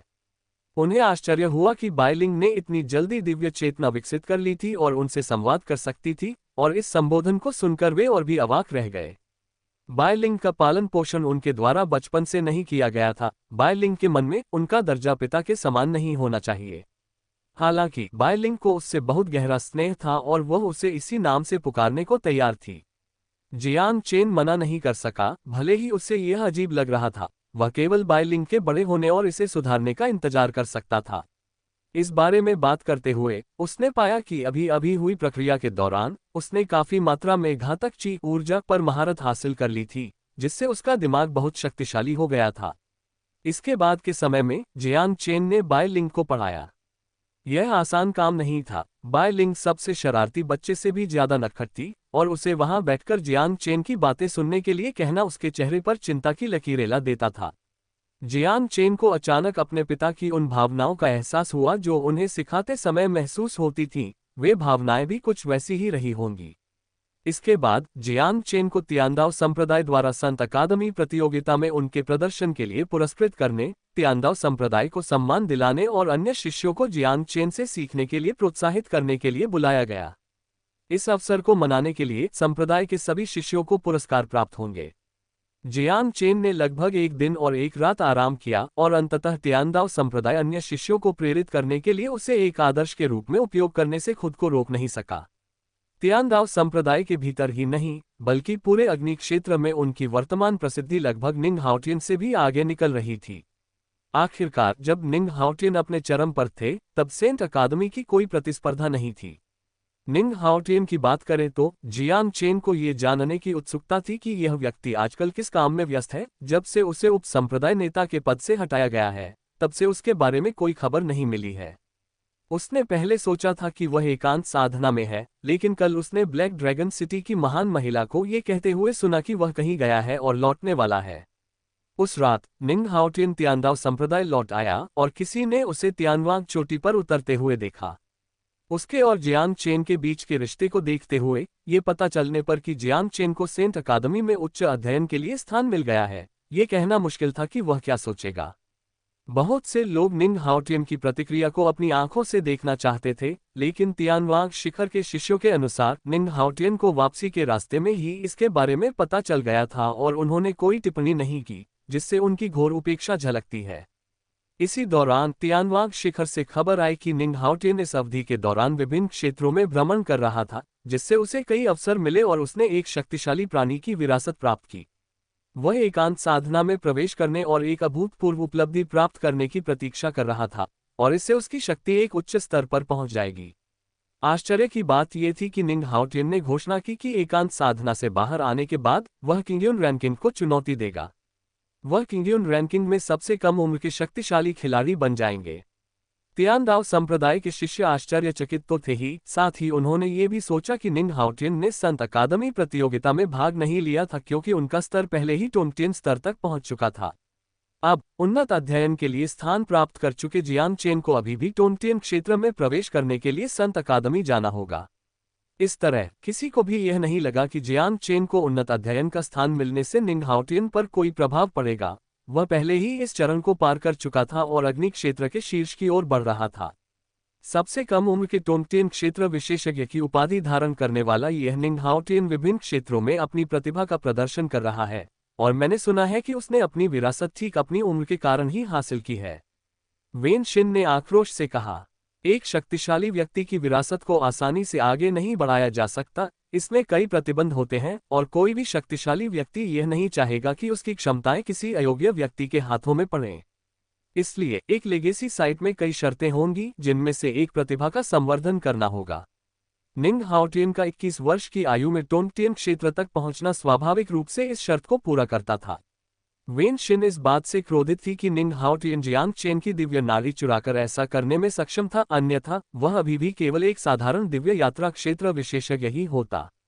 चिंता मत करो, अपनी दिव्य नारी खोने के बाद वह विरासत को नियंत्रित कर पाएगा या नहीं, यह एक अलग बात है, और अगर इस प्रक्रिया में कोई कठिनाई नहीं आती है तो भविष्य में उसे मारने पर मुझे उपलब्धि का एहसास कहाँ से मिलेगा। जियांग चेन बहुत खुले विचारों वाला था और उसमें जरा भी ईर्ष्या नहीं थी। जब आप सेंट अकेडमी जाते हैं तो आपको कड़ी मेहनत करनी होगी, वेन शिन ने कहा। संत अकादमी जाते समय जियांग चेन अब अपने साथ लोगों को नहीं ले जा सकता था, जैसा कि वह पहले तियानदो संप्रदाय में मेंग हाओ के साथ करता था, क्योंकि उसने केवल उन्नत अध्ययन के लिए स्थान प्राप्त किया था, संत अकादमी का शिष्य नहीं। आप 1 साल तक पढ़ाई करेंगे और हर 6 महीने में केवल एक बार ही वापस आ सकते हैं, वेन शिन ने आगे कहा। उनके शब्द जियांग चेन की ओर या शायद खुद की ओर निर्देशित थे। जैसे ही जियांग चेन ये सोच रहा था कि क्या कहे, वेन शिन ने कहा, जब तक तुम लौटोगे तब तक तुम टोंगटियन क्षेत्र में पहुंच चुके होगे, तब तक हम सचमुच एक दूसरे से बहुत अलग हो चुके होंगे। चाहे कोई भी लोग हो, हम हमेशा अच्छे दोस्त रहेंगे और मैं आपकी दी गई सभी मदद को याद रखूंगा, जियांग चेन ने गंभीरता से कहा। क्या तुम सच में ऐसा सोचते हो? शायद जब तुम वापस आओगे तो मेरा साम्राज्य तुम्हारे साम्राज्य से भी ऊंचा होगा। जियांग चेन के गंभीर व्यवहार से वेन शिन बहुत नाराज हुई, उसने उसे डांटा और जल्दी से भाग गई। आगे की कहानी सुनाने के लिए वीके स्टोरी वर्ल्ड को सब्सक्राइब करो।